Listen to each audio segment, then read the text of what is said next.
किम Eugene एक अगली loser था जिसने कभी भी किसी के सामने अपनी कमजोरी नहीं दिखाई। बचपन से ही उसे इस दुनिया और इसमें रहने वाले बेरहम लोगों से नफरत थी। हर कोई उसके साथ कचरे जैसा बर्ताव करता था और जब उनका काम खत्म हो जाता था तो उसे छोड़ देते थे। इसी वजह से किम यूजीन हमेशा लोगों से सतर्क रहने लगा और अकेले रहने लगा। वो किसी पर भरोसा नहीं करता था और जो भी उसका फायदा उठाने की कोशिश करता था किम यूजीन उसे खत्म कर देता था। ये सब तब तक चलता रहा जब तक अपोकलिप्स नहीं आ गया। सोलो लेवलिंग की तरह अचानक गेट्स कहीं से भी खुलने लगे और जल्द ही पूरी दुनिया मॉन्स्टर्स से भर गई। सिटीज बर्बाद हो गई और लोग मक्खियों की तरह मरने लगे। जब सभी को लगने लगा कि अब सब खत्म हो चुका है, तभी हॉलो नाम के रहस्यमयी भगवान जैसी शक्तियां सामने आई और उन्होंने इंसानों को मॉन्स्टर्स को हराने की पावर दी। इस पावर के साथ इंसानों को गेम सिस्टम मिला और जिन्हें ये ताकत मिली उन्हें प्लेयर्स कहा गया। लोगों को लगा कि ये चुने हुए लोग मॉन्स्टर्स को मारकर दुनिया को बचा लेंगे, लेकिन उनके हीरोज दुनिया बचाने की बजाय पैसे कमाने में लगे हुए थे क्योंकि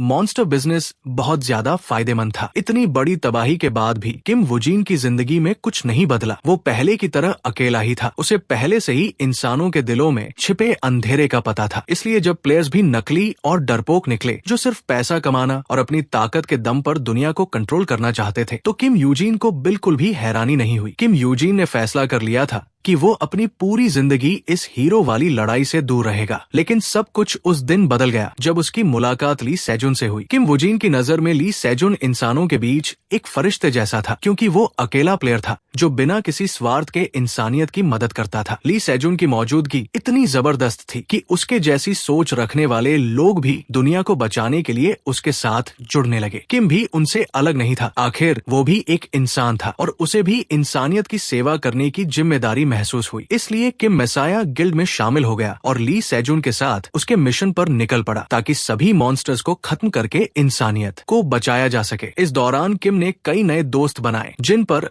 वो अपनी जान तक भरोसा कर सकता था। धीरे धीरे किम बदलने लगा, लेकिन उसे नहीं पता था कि ये बदलाव उसके लिए अच्छा था या बुरा। प्रेजेंट टाइम में किम वुजीन एक गेट के सामने खड़ा था जो डार्क सोल्स गेम के बॉस रूम के दरवाजे जैसा दिख रहा था। ने ली सेजुन से पूछा कि अगर वे इस दरवाजे के पीछे मौजूद फाइनल बॉस को हरा देते हैं तो क्या वे आखिरकार आजाद हो जाएंगे। ली सेजुन जवाब देता है कि ये शायद सच में आखिरी लड़ाई हो सकती है, कम से कम उसके लिए। किम ये सुनकर हैरान हो जाता है और ली सेजुन से इसका मतलब पूछने के लिए पीछे मुड़ता है, लेकिन उसके कुछ बोलने से पहले ही ली सेजुन अपनी तलवार निकालता है और सीधे किम के शरीर के आर पार कर देता है। ली सेजुन किम को उसकी सेवा के लिए धन्यवाद देता है और कहता है कि उसी की वजह से वो इस सबसे ऊंचे लेवल तक पहुंच पाया। किम घुटनों के बल गिर जाता है और उसकी नजर अपने स्टेटस स्क्रीन पर जाती है जहां वार्निंग दिखाई दे रही थी कि उसे बालोंग्स कर्ज लग चुका है। ये कर्ज उसकी सारी रेजिस्टेंस और प्रोटेक्शन को 90% तक कम कर देता है। कांपती आवाज में किम ली सेजुन से पूछता है कि क्या उसने शुरुआत से ही ये सब प्लान किया था, लेकिन जवाब ली सेजुन नहीं बल्कि उसकी राइट हैंड पाक सिन्ही देती है। वो किम वुजीन की बेवकूफी पर हंसती है और कहती है कि अगर प्लेयर्स इस गेम को खत्म कर देंगे तो वे फिर से पुरानी अर्थ पर वापस चले जाएंगे जहां सरकारें एक बार फिर दुनिया पर राज करेंगी। उनकी मौजूदा पावर्स और एबिलिटीज के बिना वे दुनिया पर अपना दबदबा कैसे बनाए रखेंगे और अपनी आलीशान जिंदगी कैसे जी पाएंगे। किम गुस्से में ली सेजुन का नाम चिल्लाता है, तभी हेवनली वाइपर का जहर उसके पूरे शरीर में फैलने लगता है। किम वुजीन को अभी भी जिंदा देखकर पाक सिन्ही भी उसकी तारीफ किए बिना नहीं रह पाती क्योंकि किम को सिर्फ बालोंग्स कर्ज ही नहीं दिया गया था बल्कि उसे हेवनली वाइपर का जहर भी दिया गया था। ये खास सजा सिर्फ किम को दी गई थी क्योंकि बाकी सभी साथी इतने कमजोर थे कि उन्हें मारने के लिए सिर्फ हेवनली वाइपर का जहर ही काफी था। तब किम को समझ आता है कि उसके पुराने सभी साथियों की मौत कैसे हुई थी। ये सच्चाई उसे अंदर तक हिला देती है क्योंकि वो यकीन नहीं कर पाता कि ली सेजुन और पाक सिन्ही ने उन्हीं साथियों के साथ धोखा किया जिन्होंने अपनी जान उन दोनों के भरोसे छोड़ी थी। गुस्से से किम का खून खौलने लगता है और उसके दिमाग में अपने पुराने साथियों के चेहरे आने लगते हैं। कांपते हुए वो दोनों से पूछता है कि क्या उन्हें अपने साथियों को मारते वक्त जरा सी भी दया नहीं आई, सिर्फ इसलिए क्योंकि वे उनके फ्यूचर प्लान्स के बीच आ रहे थे। लेकिन जब उसे समझ आता है कि उन्हें अपने पुराने साथियों की भी कोई परवाह नहीं है तो उसका पूरा शरीर गुस्से से कांपने लगता है। लेकिन वो इतना कमजोर हो चुका था कि कुछ कर नहीं सकता था, इसलिए वो बस उनकी जाती हुई पीठ को देखकर चीख सकता था जो धीरे धीरे उसकी नजरों से दूर होती जा रही थी। अपनी जिंदगी के आखिरी पलों में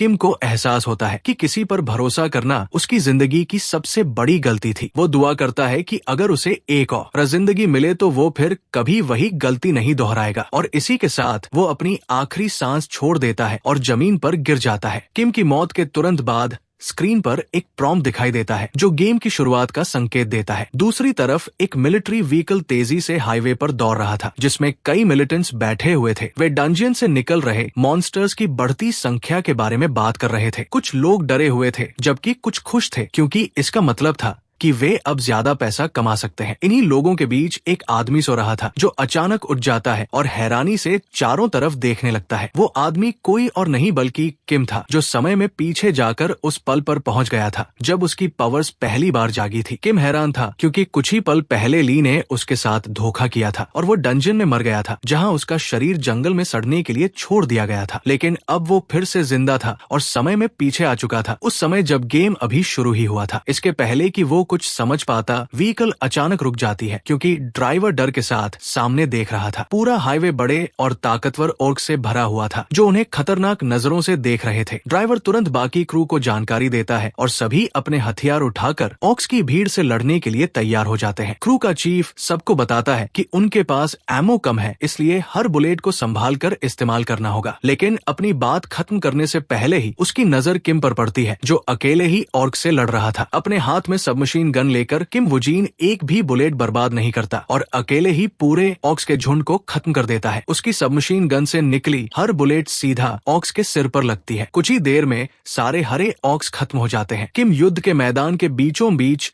ऐसे खड़ा था जैसे कोई असली अल्फा हो। बाकी मिलिटेंट्स हैरान थे और सोच रहे थे कि आखिर ये कौन सा मॉन्स्टर है जिसने अकेले ही सारे ऑक्स को खत्म कर दिया। लेकिन किम अपनी ही सोच में खोया हुआ था क्योंकि वो अपने उस शरीर के साथ दोबारा तालमेल बैठाने की कोशिश कर रहा था जो अभी तक गेम सिस्टम की पावर का पूरी तरह आदी नहीं हुआ था। उसे अभी भी लग रहा था कि वो कोई सपना देख रहा है। लेकिन तभी चीफ उसे डांटते हुए उसकी सोच से बाहर निकालता है। चीफ उससे पूछता है कि वो अकेले लड़ाई में क्यों कूद पड़ा और सारे किल्स अकेले ही क्यों ले गया। किम को इस खुदगर्ज और घमंडी चीफ की बिल्कुल भी परवाह नहीं थी क्योंकि उसका दिमाग अभी भी अपनी पिछली जिंदगी के आखिरी पलों में अटका हुआ था जहां उसके अपने साथियों ने उसके साथ धोखा किया था। तभी अचानक उसके कानों में एक नोटिफिकेशन की आवाज आती है और उसकी आंखों के सामने सिस्टम पैनल दिखाई देता है। सिस्टम उसे नया प्लेयर बनने की बधाई देता है और उसे अलग अलग क्लासेस दिखाता है जिन्हें वह चुन सकता था। किम को याद आता है कि पिछली जिंदगी में भी इसी दिन उसे पहली बार ये पावर मिली थी, लेकिन इस बार कुछ बदलाव थे। अपनी पिछली जिंदगी के उलट इस बार किम के पास चुनने के लिए 3 नई क्लासेस थी और उनमें से एक थी डार्क वर्ल्ड सरोगेट। ये क्लास कर्सेस और अलग अलग पॉइजन्स को कंट्रोल करने की ताकत रखती थी। सिर्फ इतना ही नहीं बल्कि ये अपने यूजर को अनडेड मॉन्स्टर्स को समन करने की ताकत भी देती थी जिससे वो अकेले ही पूरी एक आर्मी के बराबर बन सकता था, एक नेक्रोमांसर की तरह। ये क्लास पहले योन जोग नाम के एक इंसान की थी जिसे इमॉर्टल किंग भी कहा जाता था क्योंकि वो अपनी अनडेड आर्मी और हजारों कर्सेस पर कंट्रोल की वजह से लगभग अजेय था। इतनी जबरदस्त ताकत की वजह से योन जोग को दुनिया का सबसे ताकतवर प्लेयर कहा जाता था। यहाँ तक कि ली सेजुन भी अकेले उसके सामने टिक नहीं सकता था। किम ली सेजुन को एक नकली हीरो मानता था और योन जोग को गेम का असली अंतिम इविल बॉस कहता था। अपनी पिछली जिंदगी में किम ने ली सेजुन के लिए योन जोग को मारने के मकसद से अपनी पूरी जिंदगी उसकी रिसर्च और एनालिसिस करने में बिताई थी। लेकिन इस जिंदगी में डार्क वर्ल्ड सरोगेट की पावर के साथ वो ली सेजुन का शिकारी बनेगा और उसी का शिकार करेगा। जब सिस्टम पूरी दुनिया में फैल गया और हर जगह प्लेयर्स दिखाई देने लगे तब ताकतवर प्लेयर्स ने अपने अपने ग्रुप्स बनाए जिन्हें गिल्ड्स कहा गया। शुरुआत में ये गिल्ड्स सिर्फ मॉन्स्टर्स के खिलाफ लड़ाई से पैसा कमाने के लिए बनाई गई थी, लेकिन मेसाया गिल्ड के उभरने के बाद फीनिक्स जैसे भ्रष्ट गिल्ड्स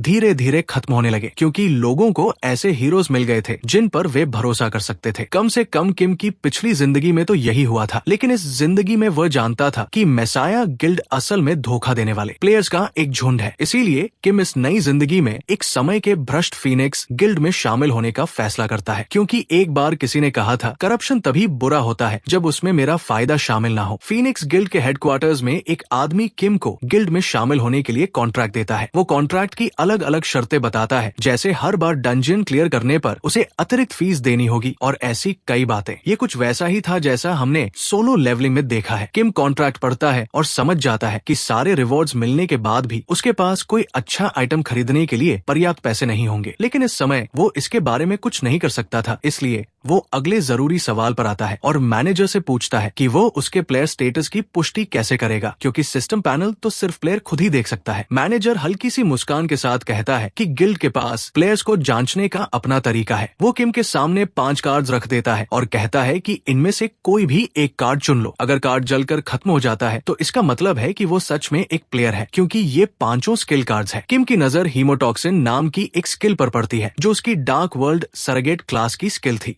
ये स्किल यूजर को अपने खून को पॉइजन में बदलने की ताकत देती थी और ये उसके लेवल के साथ और मजबूत होती जाती थी। किम ने उम्मीद नहीं की थी कि उसे गेम की शुरुआत में ही अपनी क्लास की इतनी शानदार स्किल मिल जाएगी, इसलिए वो तुरंत उसे स्वीकार करता है और स्किल कार्ड को अपनी उंगलियों के बीच फाड़ देता है, जिससे उसका पूरा शरीर बैंगनी रोशनी से चमक उठता है। मैनेजर अपने चश्मे को ठीक करता है जैसे वह किसी रोमांस एनीम का मेन कैरेक्टर हो और हमारे लड़के किम का गिल्ड में स्वागत करता है। रात के समय किम को अपनी पिछली जिंदगी का सपना आता है, जहां उसके साथी उसके खराब स्वभाव से डरते थे, क्योंकि उसने सालों तक अकेले रहकर ऐसा स्वभाव बना लिया था। लेकिन भले ही वे उससे डरते थे, फिर भी किम उन्हें अपने दिल के बहुत करीब रखता था, क्योंकि सड़क के गुंडों के विपरीत वो अपनी पीठ उनकी सुरक्षा में छोड़ सकता था। प्रेजेंट लाइफ में वापस आकर किम जानता है कि उसके पुराने साथी अभी भी इस नई जिंदगी में जिंदा होंगे, लेकिन उसे समझ नहीं आता कि वो उनसे कैसे मिले। फिर भी वो उनसे दोबारा मिलना चाहता था और उम्मीद करता था कि उसे जल्द ही ये मौका मिलेगा। इसी बीच ग्वानन स्पोर्ट्स पार्क की पार्किंग लॉट में प्लेयर्स का एक ग्रुप इंतजार कर रहा था। तभी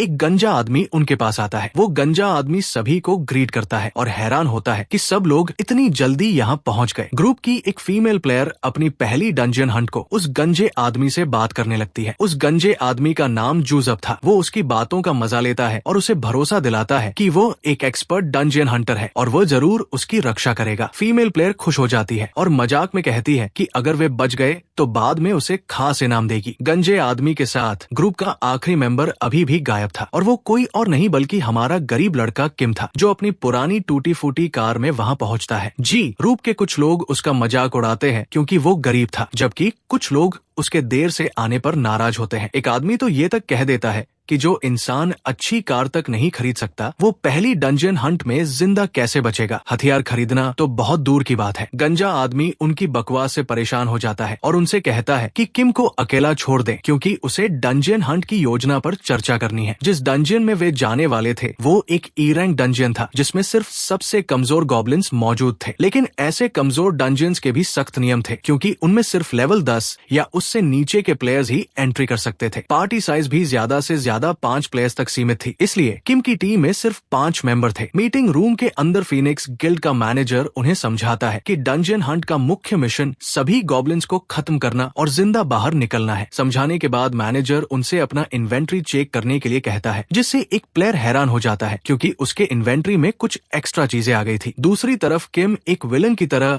हल्की मुस्कान देता है, क्योंकि वो खुश था कि उसकी टीम में कोई भी इंसान उसकी पिछली जिंदगी का जान पहचान वाला नहीं था। इसका मतलब था कि अब वह जो चाहे कर सकता था और उसे उनकी जान की बिल्कुल भी परवाह नहीं करनी पड़ेगी। छोटी मीटिंग खत्म होने के बाद ग्रुप डंजन के अंदर एंटर करता है और सभी ये देखकर हैरान रह जाते हैं कि डंजन के अंदर पूरी तरह से एक नई दुनिया मौजूद थी। बाहर वे सिर्फ कंक्रीट के जंगल में थे, लेकिन अंदर का नजारा पूरी तरह अलग था। डंजन के अंदर आसमान नीला था और जंगल हरा भरा था। जब पूरा ग्रुप मिलकर एक बेस कैंप बनाने लगता है, तब किम चारों तरफ देखने लगता है कि कहीं कुछ गड़बड़ तो नहीं है। ये देखकर जोसेफ किम को इलाके की जांच करने के लिए भेज देता है, जबकि बाकी लोग कैंप बनाते हैं। किम बिना किसी परेशानी के ये काम स्वीकार कर लेता है, जिसे देखकर जोसेफ हैरान हो जाता है, क्योंकि उसे लगा था कि किम डरकर उन्हीं के साथ चिपका रहेगा। किम जानता था कि गंजा आदमी उसे चारे की तरह यूज करना चाहता है, लेकिन उसे इसकी कोई परवाह नहीं थी, क्योंकि वो अकेला ही पूरी एक आर्मी के बराबर था। वहीं दूसरी तरफ मैसाया गिल्ड के हेडक्वार्टर्स में पाक सिन्ही गोल मेज के सामने खड़ी थी, जहाँ मैसाया गिल्ड के सारे बड़े लोग बैठे हुए थे। वो उन्हें बताती है कि वह उनके मिशन में शामिल होने वाले एक नए मेंबर से मिलवाने वाली है। उसकी बात खत्म होते ही एक आदमी रूम के अंदर आता है, जिसे देखकर गिल्ड के कुछ मेंबर हैरान हो जाते हैं, खासकर यांगजू नाम का आदमी, जो उस नए इंसान को घमंडी कमीना कहता है। वो आदमी अपना परिचय सुजुकी इची के रूप में देता है और आगे कुछ बताने वाला होता है, लेकिन अपने ऊपर गुस्से भरी नजरें देखकर उसे समझ आ जाता है कि यहाँ मौजूद ज्यादातर चेहरे उसके लिए जाने पहचाने हैं, इसलिए वो अपना इंट्रोडक्शन छोड़ देता है। मैसाया गिल्ड का गिल्ड मास्टर ली सेजुन सुजुकी इची की तारीफ करते हुए कहता है कि वो बहुत महत्वाकांक्षी आदमी है, लेकिन सुजुकी इची को सिर्फ सिर्फ अपने आने वाले कामों की परवाह थी। ये बात उसके बगल में बैठे यांग जू को गुस्सा दिला देती है और वो उसे चेतावनी देता है कि वह दोबारा कभी उसके मास्टर से ऐसी बेअदबी से बात ना करे। यांग जू तो बस उस घमंडी इंसान का सिर टेबल पर पटकना चाहता था। सुजुकी इची उल्टा उससे पूछ लेता है कि क्या उसे उसके बात करने का तरीका परेशान कर रहा है या फिर पिछली बार वाली घटना। ये सुनते ही यांग जू का गुस्सा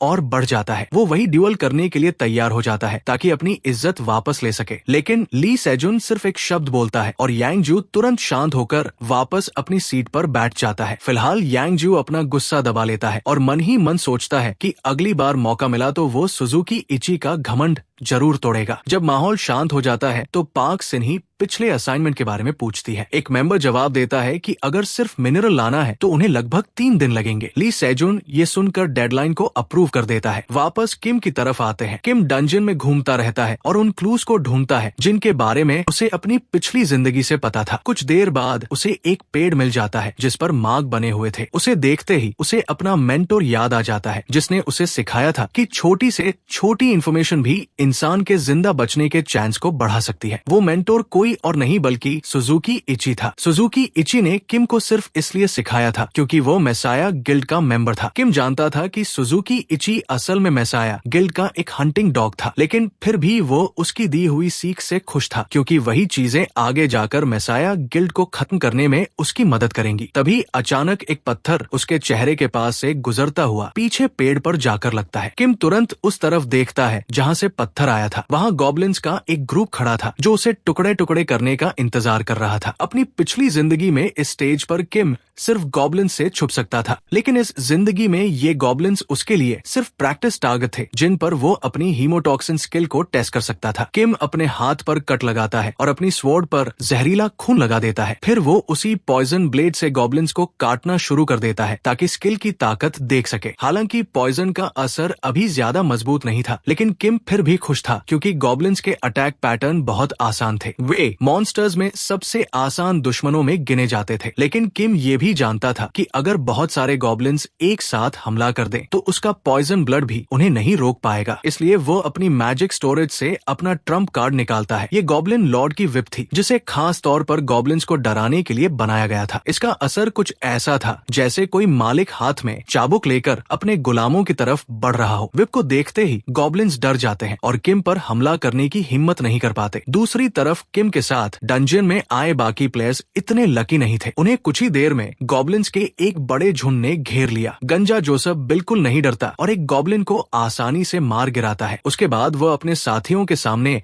शेखी मारते हुए कहता है कि डरने की कोई जरूरत नहीं है क्योंकि ये गॉब्लिन्स बहुत कमजोर है। लेकिन सच तो ये था कि जोसेफ अंदर से खुश था कि उसने लॉन्ग स्वॉर्ड खरीदी थी क्योंकि पास की लड़ाई में गॉब्लिन्स काफी खतरनाक हो सकते थे। वो अपनी स्वॉर्ड को गॉब्लिन की लाश से निकालने की कोशिश करता है, लेकिन तभी उसे पता चलता है कि स्वॉर्ड फंस गई है। बस फिर क्या था, बाकी गॉब्लिन्स को हमला करने का मौका मिल जाता है और कुछ ही पलों में जोसेफ जमीन पर गिर जाता है। ये देखकर उसके साथी डर के मारे चिल्लाने लगते हैं। वहीं दूसरी तरफ किम लगातार गॉब्लिन्स का शिकार कर रहा था। बेचारे गॉब्लिन्स जान बचाकर भागने की कोशिश कर रहे थे, लेकिन किम लगातार गॉब्लिन लॉर्ड की विप से उन्हें मारता जा रहा था। ये विप गॉब्लिन्स को 30% एक्स्ट्रा डैमेज देती थी। इसी वजह से किम तेजी से गॉब्लिन्स को मारकर एक्सपीरियंस पॉइंट्स कमा रहा था। कुछ ही समय में वो लेवल 2 पर पहुंच जाता है। इसके साथ उसे स्ट्राइविंग हायर नाम की नई अचीवमेंट भी मिल जाती है, लेकिन इसके बावजूद किम ज्यादा खुश नहीं था। उसके लिए गॉब्लिन्स बहुत कमजोर थे और उनसे लड़ने में उसे कोई मजा नहीं आ रहा था। इसलिए वो सोचता है कि जल्दी से ये काम खत्म करे और घर जाकर आराम से नैप ले। उधर बाकी 4 प्लेयर्स एक पेड़ के नीचे बैठे हुए थे। पिछली लड़ाई ने उन्हें कई चोटें दी थी और गॉब्लिन्स का डर अभी भी उनके दिमाग में था। तभी उनमें से एक आदमी पूछता है कि क्या किम अभी भी जिंदा है, क्योंकि सबसे पहले वही उनसे अलग हुआ था। उसकी बात सुनते ही जोसेफ और दूसरा घमंडी आदमी फिर से बहस करने लगते हैं। दोनों अपनी हालत के लिए एक दूसरे को दोष देने लगते हैं, लेकिन तभी दूर से गॉब्लिन्स की चीखने की आवाज आने लगती है। ये आवाज सुनकर उन सबको पिछली लड़ाई याद आ जाती है और वे डर जाते हैं, लेकिन उन्हें नहीं पता था कि गॉब्लिन्स खुशी से नहीं चिल्ला रहे थे। असल में किम उनका शिकार कर रहा था। इतने सारे गॉब्लिन्स को मारने के बाद फाइनली किम एक नई स्किल अनलॉक कर लेता है जिसका नाम था स्केलेटन डिजीज। किम स्किल को इतनी जल्दी पाकर हैरान हो जाता है क्योंकि यही वो स्किल थी जिसने यांजो को एक वन मैन आर्मी बना दिया था। हालांकि इस स्किल में एक बड़ी कमी भी थी। ये स्किल सिर्फ उन्हीं लोगों या मॉन्स्टर्स को जिंदा कर सकती थी जिन्हें कास्टर ने अपने हाथों से मारा हो। लेकिन किम को इस कमी से कोई फर्क नहीं पड़ता, क्योंकि उसके हिसाब से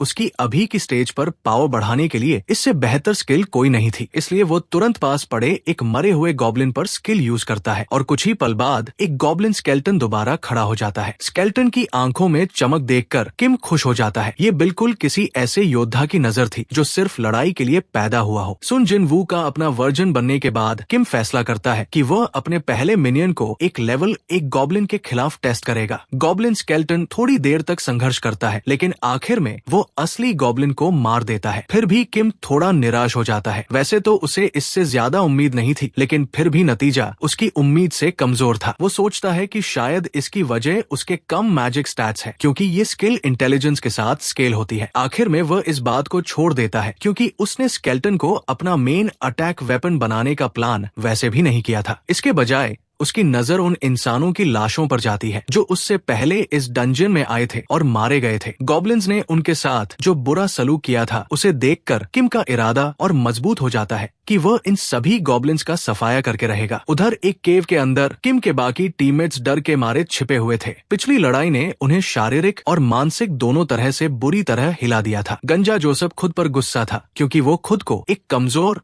और डरपोक इंसान मान रहा था जो अपने साथियों की रक्षा तक नहीं कर पाया। डंजन क्लियर करना तो बहुत दूर की बात थी। आखिर में वो फैसला करता है कि चाहे जान चली जाए वो गॉब्लिन से एक आखिरी लड़ाई जरूर लड़ेगा। लेकिन जैसे ही वो बाहर निकलने वाला होता है, उसके टीममेट्स उसे रोक लेते हैं और उसके सिर के ऊपर देखने को कहते हैं। अपने सिर के ऊपर वो अपना प्लेयर लेवल बढ़ता हुआ देखता है। ये देखकर वो पूरी तरह हैरान रह जाता है, क्योंकि बिना कुछ किए किसी प्लेयर का लेवल तभी बढ़ सकता था जब उसकी टीम का कोई दूसरा मेंबर लगातार लड़ रहा हो और बड़ी संख्या में दुश्मनों को मार रहा हो। तभी उसे एहसास होता है कि जिसे वो बेकार समझकर छोड़ आया था, यानी किम, वो अभी भी जिंदा है और तेजी से गॉब्लिन्स का शिकार कर रहा है। दूसरी तरफ किम को इससे कोई फर्क नहीं पड़ता कि उसके टीममेट्स लेवल अप कर रहे हैं या नहीं, क्योंकि वो इस समय गॉब्लिन्स के साथ खेलते हुए और उन्हें उनकी पैदाइश पर पछतावा करवाने में काफी मजा ले रहा था। बहुत सारे गॉब्लिन्स को जल्दी खत्म करने के लिए किम एक चाल चलता है। वो गॉब्लिन्स की मांद के एंट्रेंस को ढेर सारी लकड़ियों से बंद कर देता है और फिर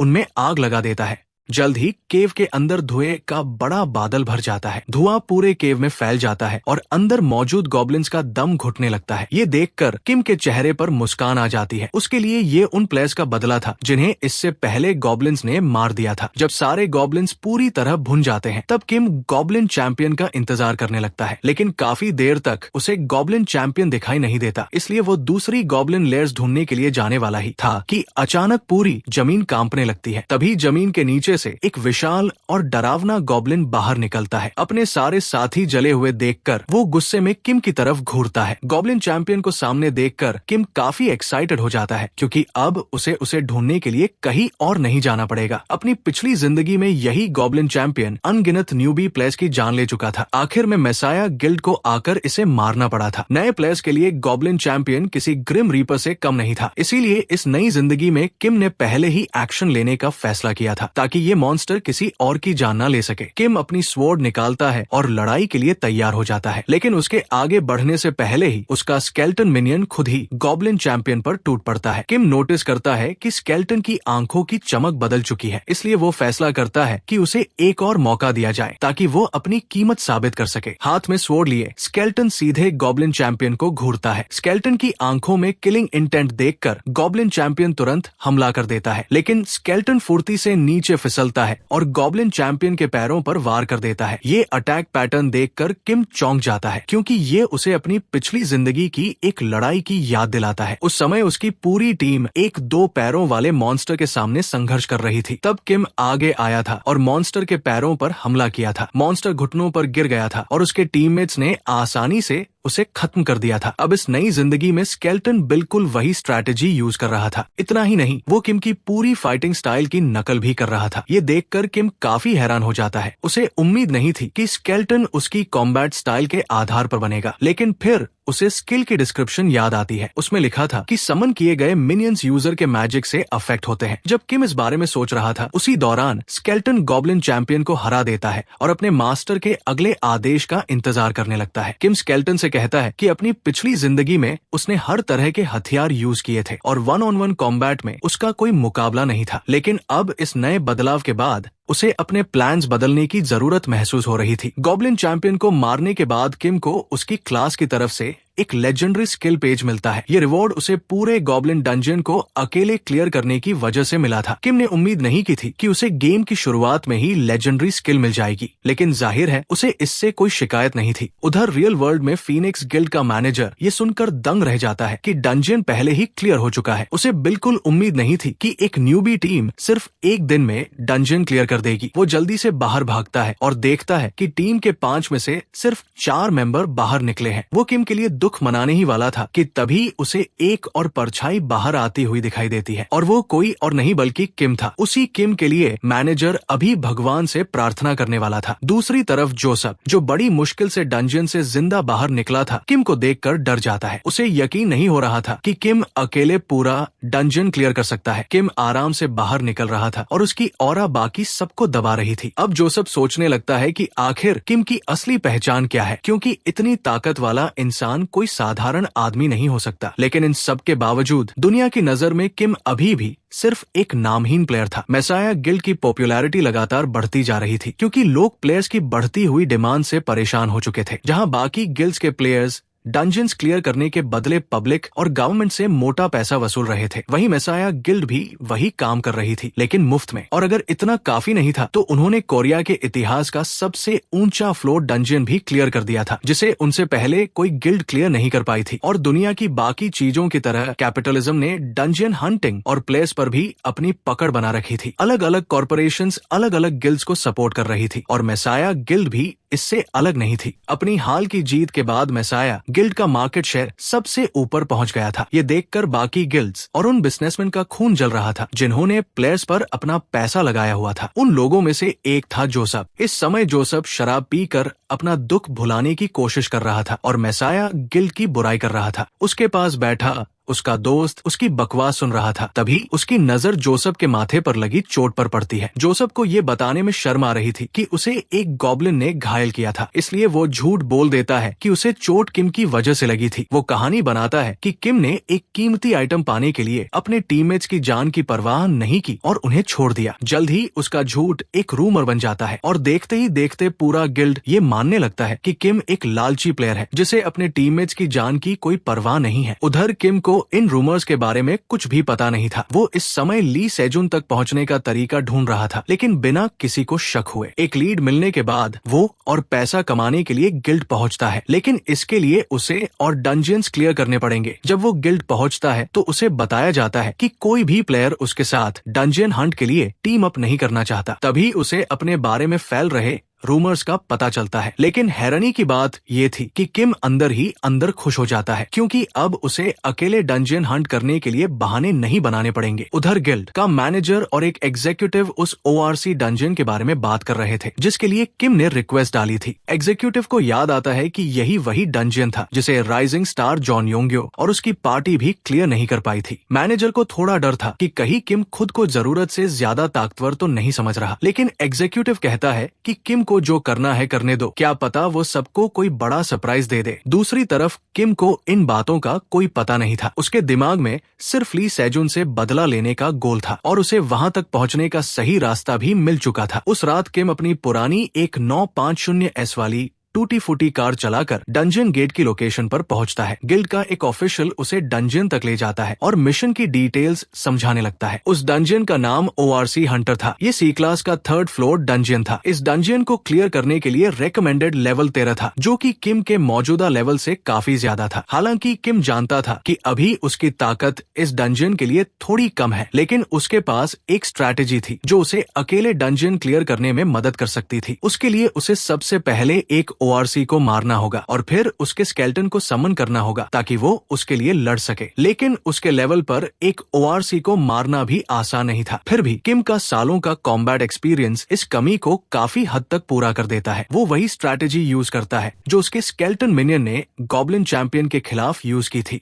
किम अपनी स्पीड और तेज अटैक की मदद से ओआरसी के पैरों पर गहरे कट्स लगा देता है, जिसकी वजह से ओआरसी घुटनों पर गिर जाता है। यही तो किम चाहता था, क्योंकि बिना पैरों वाला कोई भी बीस्ट उसके सामने सिर्फ एक बैठा हुआ टारगेट था। किम अपनी स्वॉर्ड से ओआरसी को खत्म कर देता है। इसके बाद वो स्केलेटन डिजीज स्किल यूज करता है और मरे हुए ओआरसी की बॉडी से एक स्केलेटन सोल्जर खड़ा कर देता है। जब किम ओआरसी डंजन को अकेले क्लियर करने की प्लानिंग कर रहा था, उधर रियल वर्ल्ड में ओसाई चैन नाम का एक नया गंजा आदमी लिए जानिया नाम के इंसान के साथ मीटिंग कर रहा था। ओसाई चैन एक प्लेयर की फाइल टेबल पर फेंकता है और लिए जानिया उसे ध्यान से पढ़ने लगता है। वो प्रोफाइल किम की थी। उसमें लिखा था कि किम ने पावर जागने के तुरंत बाद अकेले पूरा डंजन क्लियर कर दिया था। लिए जानिया ने पहले कभी ऐसा कुछ नहीं देखा था, इसलिए वो ओसाई चैन से पूछता है कि ये रिपोर्ट सच में असली है या किसी ऐसे फैन ने लिखी है जो बहुत ज्यादा मना रीकैप वीडियोस देखता हो। उसकी बात सुनकर सेक्रेटरी ली का ध्यान उनकी तरफ जाता है। वो अभी अभी दोनों के लिए कॉफी लेकर वापस आई थी। सेक्रेटरी ली पूछती है कि क्या उसे उसकी रिपोर्ट पर भरोसा नहीं है। ये सुनते ही बेचारे लिए जानिया के पसीने छूट जाते हैं। उसे मनाने के लिए वो तुरंत उसकी तारीफ शुरू कर देता है। वो कहता है कि सेक्रेटरी ली बहुत खूबसूरत है और शानदार रिपोर्ट्स लिखती है। ओसाई चैन भी पीछे नहीं रहता। वो भी कहता है कि अगर रिपोर्ट सेक्रेटरी ली ने लिखी है तो वो 100% सही होगी। वो आगे कुछ और बोलने ही वाला था कि तभी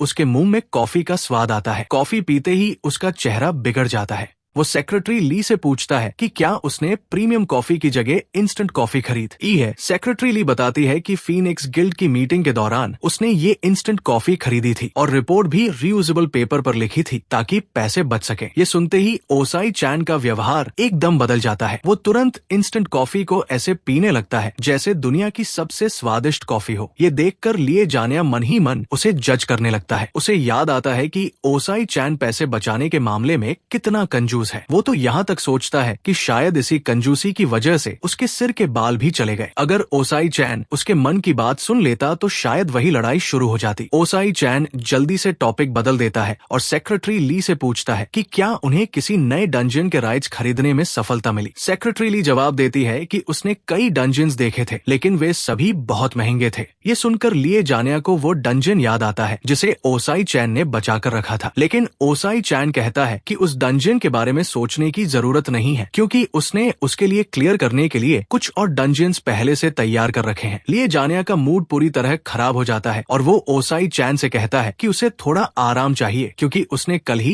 एक डंजन क्लियर किया था। लेकिन ओसाई चैन उसकी एक नहीं सुनता। उसका कहना था कि अगर इंसान रुक गया तो आलसी हो जाएगा, इसलिए एक असली आदमी की तरह मेहनत करते रहो और बहाने मत बनाओ। उधर किम अपने नए ओआरसी स्केलेटन को एक बड़े ओआरसी के हाथों बुरी तरह टूटते हुए देख रहा था। वो सोचता है कि शायद उसकी स्किल लेवल अभी बहुत कम है, लेकिन किम ज्यादा परेशान नहीं होता क्योंकि उसने इस स्किल के पुराने ओनर से एक बहुत जरूरी बात सीखी थी। जब तक बैटलफील्ड पर बॉडीज पड़ी है तब तक वो लगातार स्केलेटन सोल्जर्स समन कर सकता है और उन्हें अपनी तरफ से लड़वा सकता है। नया स्केलेटन सोल्जर मिलने के बाद किम फिर से ऑक्स का शिकार शुरू कर देता है। पूरा दिन लड़ते लड़ते वो फाइनली लेवल अप कर लेता है और उसकी हीमोटॉक्सिन स्किल भी लेवल 2 पर पहुंच जाती है। लेकिन इसके बावजूद वो खुश नहीं था क्योंकि उसके हिसाब से ये डंजन एक्सपीरियंस पॉइंट्स फार्म करने के लिए काफी स्लो था। इसलिए वो फैसला करता है कि अब साधारण ऑक्स को छोड़कर सिर्फ ओआरसी हंटर को ढूंढेगा। ओआरसी हंटर कोई आम मॉन्स्टर नहीं था, वो अपने ही ओआरसी साथियों का शिकार करता था। किम को लगा कि ऐसा मॉन्स्टर जरूर पूरे ग्रुप का लीडर होगा। कम से कम उसके एक्सपीरियंस के हिसाब से यही बात सही लग रही थी। लेकिन काफी देर ढूंढने के बाद भी उसे ओआरसी हंटर नहीं मिलता और तब वो डंजन के दूसरे हिस्से में जाने का फैसला करता है। जब किम जमीन पर कुछ ड्रॉ करके सोच रहा था तभी उसके पास खड़ा स्केलेटन सोल्जर ऐसे इशारे करने लगता है जैसे उसे कुछ पता हो। लेकिन किम उसकी तरफ ध्यान ही नहीं देता और उसके सिर पर हल्की सी चपत मारकर दूसरी तरफ निकल जाता है। दूसरी तरफ ओआरसी हंटर अभी अभी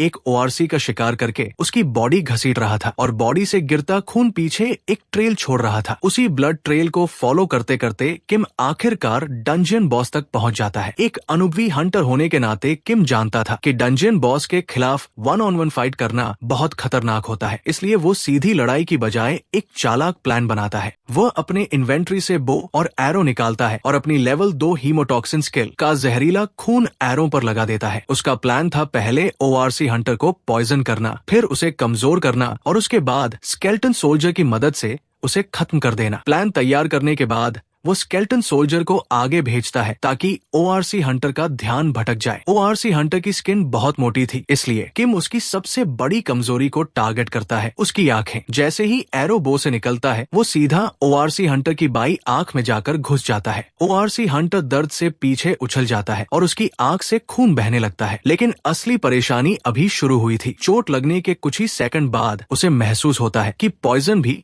उसके शरीर में फैल चुका है। ये बात उसे और ज्यादा गुस्सा दिला देती है। उधर किम को नोटिफिकेशन मिल जाता है कि ओआरसी हंटर सक्सेसफुली पॉइजन हो चुका है और अब पॉइजन धीरे धीरे उसकी हेल्थ भी कम करता रहेगा। किम के लिए ये सिर्फ एक बोनस था, क्योंकि उसका इरादा ओआरसी हंटर को धीरे धीरे मारने का नहीं था। पॉइजन लगने के बाद पहले का ताकतवर ओआरसी हंटर अब उसके लिए एक आसान टास्क बन चुका था। कुछ ही देर में किम उसे खत्म कर देता है और पूरा डंजियन क्लियर हो जाता है। डंजियन बंद होने में अब सिर्फ 1 घंटा बचा था, इसलिए किम उस क्लू को ढूंढने निकल पड़ता है जिसके लिए वह यहाँ आया था। वो जियान योंगियो को ढूंढना चाहता था, जिसकी पार्टी पहले इसी डंजियन में मारी गई थी, लेकिन उसे सिर्फ उसकी टीम की हड्डियां मिलती है। फिर भी किम हार नहीं मानता और सर्च जारी रखता है। तभी उसे एक हिडन केव मिलती है। केव के अंदर उसे एक स्केलेटन दिखाई देता है जिसके ऊपर जी योंगो का नेम टैग लगा हुआ था। स्केलेटन के पास उसे एक डायरी मिलती है और उस डायरी में फीनिक्स गिल्ड की ब्लैकलिस्ट मौजूद थी। यही वो चीज थी जिसे किम ढूंढ रहा था। अब उसके हाथ में वो सबूत था जिसकी मदद से वो पार्क्योंग वैन तक पहुंच सकता था, और पार्क्योंग वैन तक पहुंचना मतलब ली सेजुन के और करीब पहुंचना। कुछ दिन पहले तक अगर किम को जी योंगो की लाश मिलती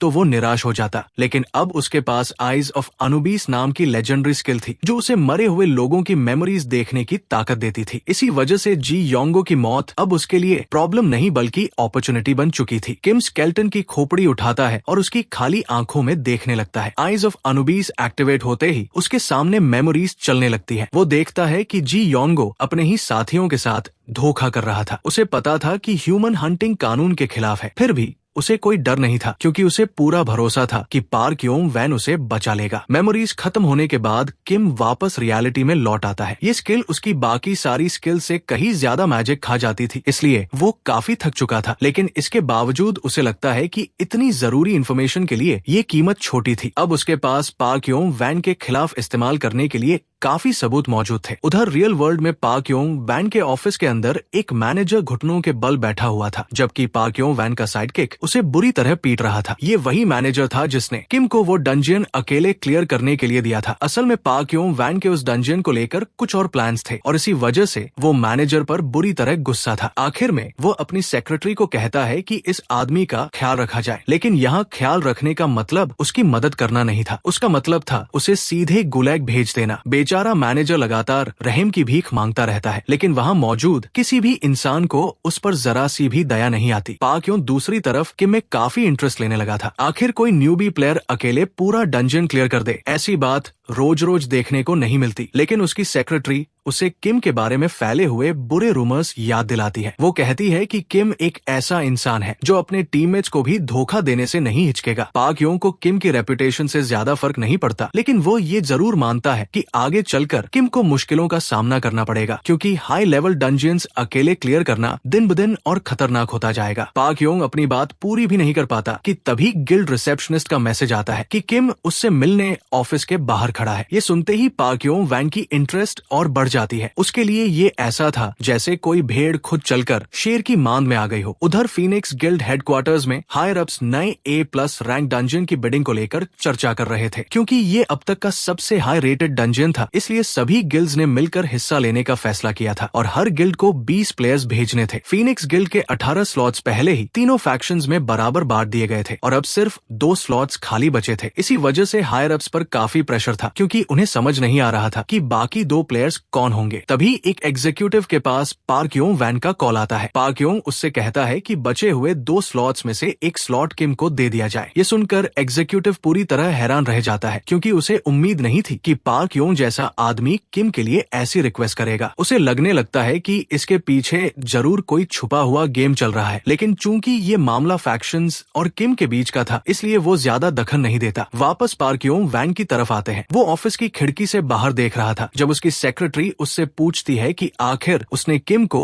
A+ रैंक डंजन का स्लॉट क्यों दिया। पार्क योंग मुस्कुराते हुए कहता है कि उसे ये देखना दिलचस्प लगा कि किम इतनी दूर सिर्फ उसके लिए कुछ लेकर आया। उसके हिसाब से किम एक फ्री कार्ड की तरह है जिसे वो जब चाहे यूज कर सकता है और जब चाहे फेंक सकता है। सल में 1 घंटा पहले किम उसके ऑफिस आया था और उसने जी योंगो की बॉडी से मिली ब्लैकलिस्ट के बारे में बताया था। पार्क योंग को लगा था कि किम उससे पैसे मांग कर ब्लैकमेल करेगा, लेकिन जब किम ने सिर्फ A+ रैंक डंजन का एक स्लॉट मांगा तो वो थोड़ा हैरान रह गया। एक न्यूबी प्लेयर से उसे ऐसी रिक्वेस्ट की बिल्कुल उम्मीद नहीं थी। पार्क योंग एक बार फिर किम से पूछता है कि क्या वो सच में यही चाहता है, क्योंकि बाद में उसे पछताना भी पड़ सकता है। लेकिन किम आत्मविश्वास के साथ कहता है कि उसे अच्छी तरह पता है कि वो किस चीज में कदम रख रहा है। अगर पार्क योंग उसे सिर्फ एक स्लॉट दे दे तो वो पुरानी बातों को यही खत्म मान लेगा। आखिरकार पार्क योंग उसकी डील मान लेता है, लेकिन अपनी एक कंडीशन के साथ। कुछ समय बाद गोंगबू यूनिवर्सिटी में उन प्लेयर्स के लिए कॉन्फ्रेंस रखी जाती है जो A+ रैंक डंजन में जाने वाले थे। डंजन एक्सपर्ट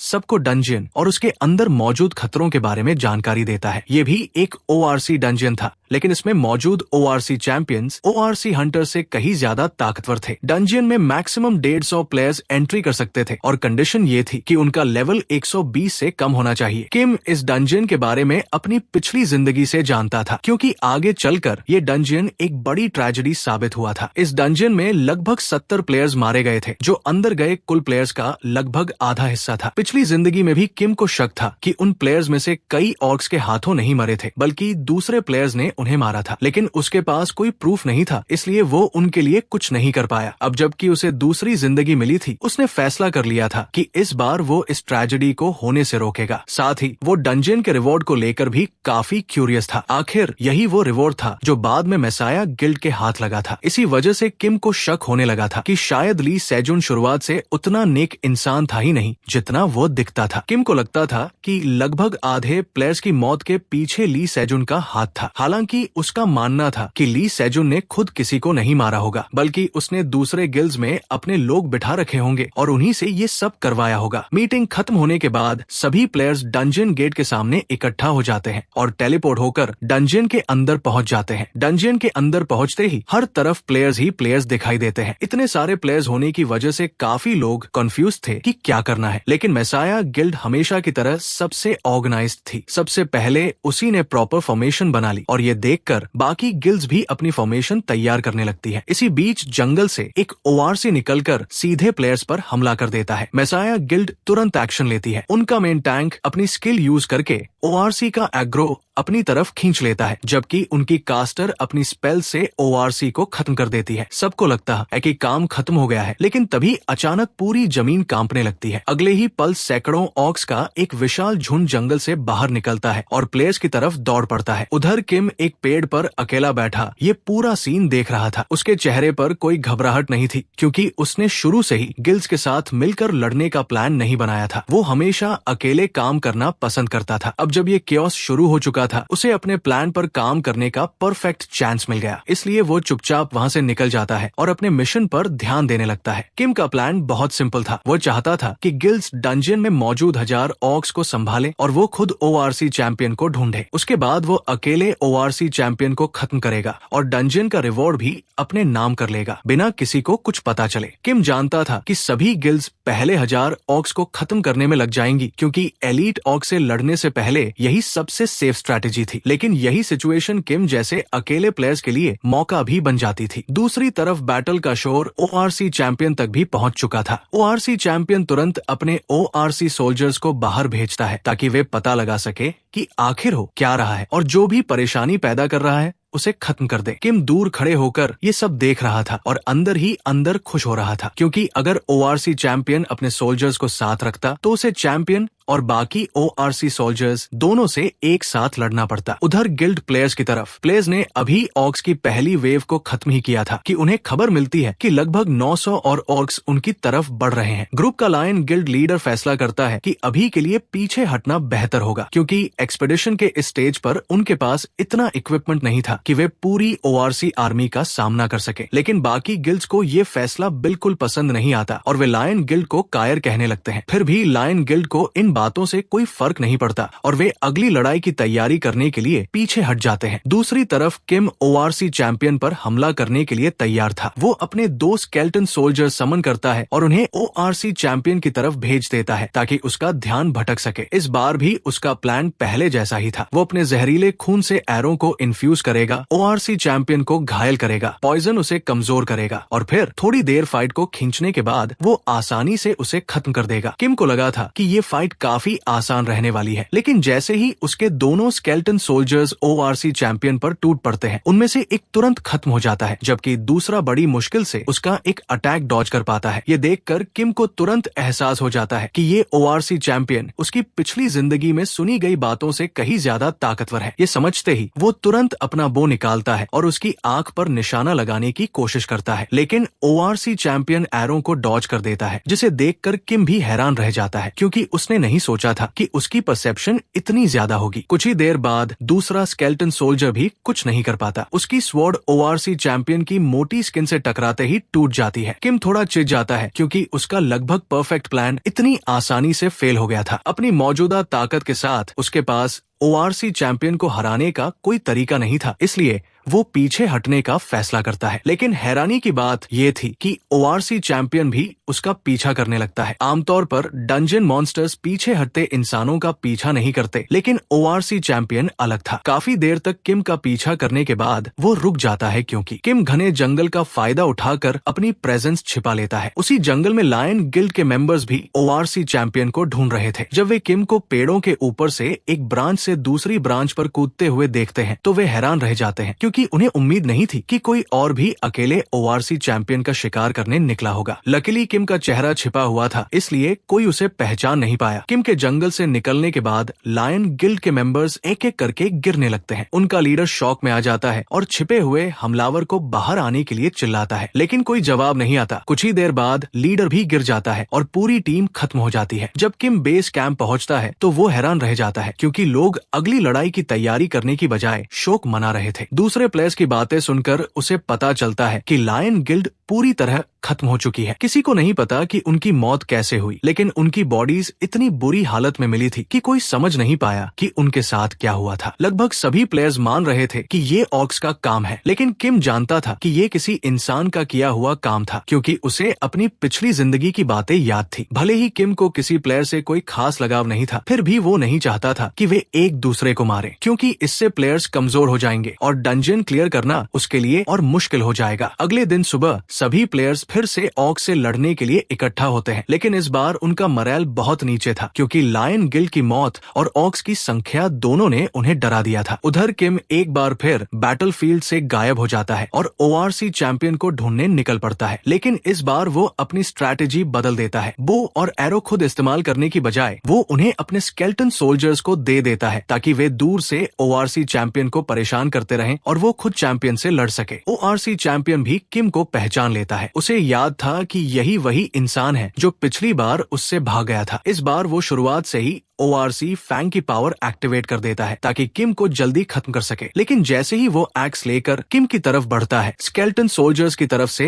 एरोज आकर उसे लगने लगते हैं। इन अटैक्स की वजह से ORC चैंपियन का ध्यान बंट जाता है और किम को उसके पास पहुंचने का मौका मिल जाता है। पास पहुंचते ही किम हवा में छलांग लगाता है और ORC चैंपियन की छाती पर स्लैश मारता है। उसकी स्किन इतनी मोटी थी कि अटैक कोई डैमेज नहीं कर पाता, लेकिन उसके गले में पहना हुआ ORC फैंग नेकलेस किसी आम मटेरियल का बना था। अटैक लगते ही नेकलेस 2 टुकड़ों में टूट जाता है। किम तुरंत ORC फैंग को पकड़ लेता है और उसे एक्टिवेट कर देता है। इससे ORC चैंपियन के सारे बफ्स किम को मिल जाते हैं। ORC फैंग के बिना ORC चैंपियन कमजोर हो जाता है और अब वो स्केलेटन सोल्जर्स के एरोज भी नहीं रोक पाता। ऊपर से एरोज में किम का पॉइजन और ब्लड टॉक्सिन्स भी लगे हुए थे। अब ORC चैंपियन की स्पीड कम होने लगती है और उसकी HP भी हर सेकंड घटने लगती है। दूसरी तरफ किम ORC फैंग के सारे बफ्स एक्टिवेट कर करके अपनी स्वॉर्ड निकालता है। पिछली बार ORC चैंपियन ने उसे अपनी जान बचाकर भागने पर मजबूर कर दिया था और अब वो उसका हिसाब बराबर करना चाहता था। बिना बफ्स के और पॉइजन से कमजोर हो चुके ORC चैंपियन के पास किम और उसके स्केलेटन सोल्जर्स के खिलाफ कोई चांस नहीं बचा था। किम अपनी एजिलिटी का फायदा उठाकर ORC चैंपियन के उस हाथ पर अटैक करता है जिसमें एक्स था। अटैक लगते ही उसका हाथ कट जाता है। उसी समय एक स्केलेटन सोल्जर आगे बढ़ता है, वही एक्स उठाता है और ORC चैंपियन को उसी के हथियार से मारने के लिए उसकी तरफ दौड़ पड़ता है। जब ये फाइट चल रही थी तभी एक दूसरे गिल्ड का स्काउट लड़ाई की आवाज सुन लेता है। आवाज का पीछा करते हुए जब वो वहाँ पहुँचता है तो उसकी आंखें फटी की फटी रह जाती है। उसके सामने किम और उसके स्केलेटन सोल्जर्स अकेले ORC चैंपियन से लड़ रहे थे। स्काउट को यकीन ही नहीं होता कि कोई इंसान डंजन बॉस से अकेले लड़ सकता है। उसे तुरंत महसूस होता है कि ये खबर गिल्ड मास्टर तक पहुंचानी चाहिए, इसलिए वो वहाँ से निकलने ही वाला था कि अचानक एक एरो आकर उसके हाथ में लग जाता है। पहले तो उसे लगता है कि शायद किम ने उस पर अटैक किया है, लेकिन जब वो पीछे मुड़कर देखता है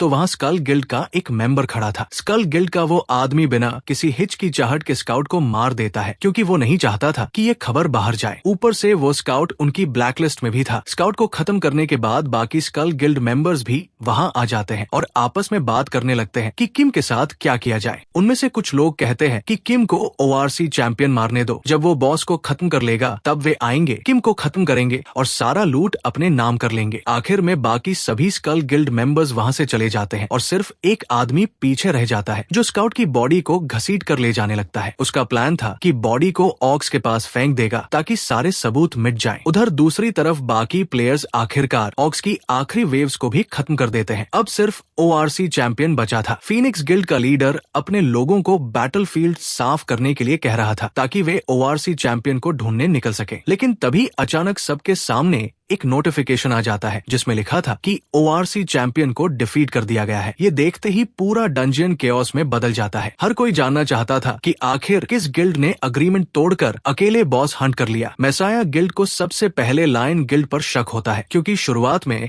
वही ग्रुप से अलग हुआ था, लेकिन उन्हें ये भी पता था कि लायन गिल्ड के सारे मेंबर्स पहले ही मारे जा चुके हैं। इससे वे और ज्यादा कंफ्यूज हो जाते हैं। उधर जिस इंसान की वजह से ये सारा केओस हुआ था वो आराम से अपने रिवॉर्ड्स एंजॉय कर रहा था। ORC चैंपियन को मारने के बाद किम को बहुत सारे एक्सपीरियंस पॉइंट्स मिले थे। इतना ही नहीं, उसकी क्लास ने उसे एक नई स्किल भी दी थी। ये स्किल उसे अपने समन स्केलेटन सोल्जर्स को एक खास जगह स्टोर करने की ताकत देती थी और जरूरत पड़ने पर वो उन्हें कभी भी दोबारा समन कर सकता था। इस स्किल की वजह से अब उसे हर बार स्केलेटन समन करने के लिए मॉन्स्टर्स मारने की जरूरत नहीं थी, यानी स्केलेटन डिजीज स्किल की सबसे बड़ी कमजोरी ही खत्म हो गई थी। इसके अलावा ये स्किल उसकी लिमिट भी बढ़ा देती है और अब वो एक साथ 5 स्केलेटन सोल्जर्स समन कर सकता था। ये उसे वन मैन आर्मी बनने के अपने गोल के और करीब ले जाता है। किम इस स्किल को टेस्ट करने के लिए बेताब हो जाता है। वो तुरंत अपने दोनों स्केलेटन सोल्जर्स को उस खास बुक में स्टोर कर देता है। ये देखकर उसके चेहरे पर मुस्कान आ जाती है क्योंकि अब उसके पास एक और ट्रम्प कार्ड आ चुका था। उधर फीनिक्स गिल्ड के मेंबर्स की हालत खराब थी। उन्हें डर था कि जब पार्क्यों वैन को पता चलेगा कि वे ORC चैंपियन का लूट नहीं ला पाए तो उनका क्या होगा। सिर्फ फीनिक्स गिल्ड ही नहीं, स्कल गिल्ड के लोग भी शॉक में थे। उन्हें यकीन नहीं हो रहा था कि किम ने ORC चैंपियन को इतनी जल्दी मार दिया। अब वे किम पर अटैक करके लूट छीनने को लेकर भी हिचकिचाने लगे थे। तभी उनकी नजर उस रुकी पर पड़ती है जिसे उन्होंने पीछे छोड़ दिया था ताकि वो बाकी काम संभाल सके। रुकी उनकी तरफ दौड़ता हुआ आ रहा था और उसके पीछे 2 स्केलेटन सोल्जर्स भी थे। ये देखकर स्कल गिल्ड मेंबर्स अलर्ट हो जाते हैं और बैटल की तैयारी करने लगते हैं, लेकिन उनकी उम्मीद के उलट रुकी स्केलेटन सोल्जर्स से लड़ने के लिए उनकी फॉर्मेशन में शामिल नहीं होता, बल्कि वो सीधे उन्हीं पर अटैक कर देता है। कुछ ही सेकंड के अंदर स्कल गिल्ड के सारे मेंबर्स खत्म हो जाते हैं। कोई भी जिंदा नहीं बचता। जब रुकी ये कंफर्म कर लेता है कि कोई सांस नहीं ले रहा, तब वो अपना मास्क उतार देता है और तभी पता चलता है कि वह कोई रुकी नहीं बल्कि किम था। किम ने पहले ही असली रुकी को मार दिया था और उसकी शक्ल का इस्तेमाल करके स्कल गिल्ड को सरप्राइज दिया था। इतना ही नहीं, उसने आइज ऑफ अनुबीस स्किल का इस्तेमाल करके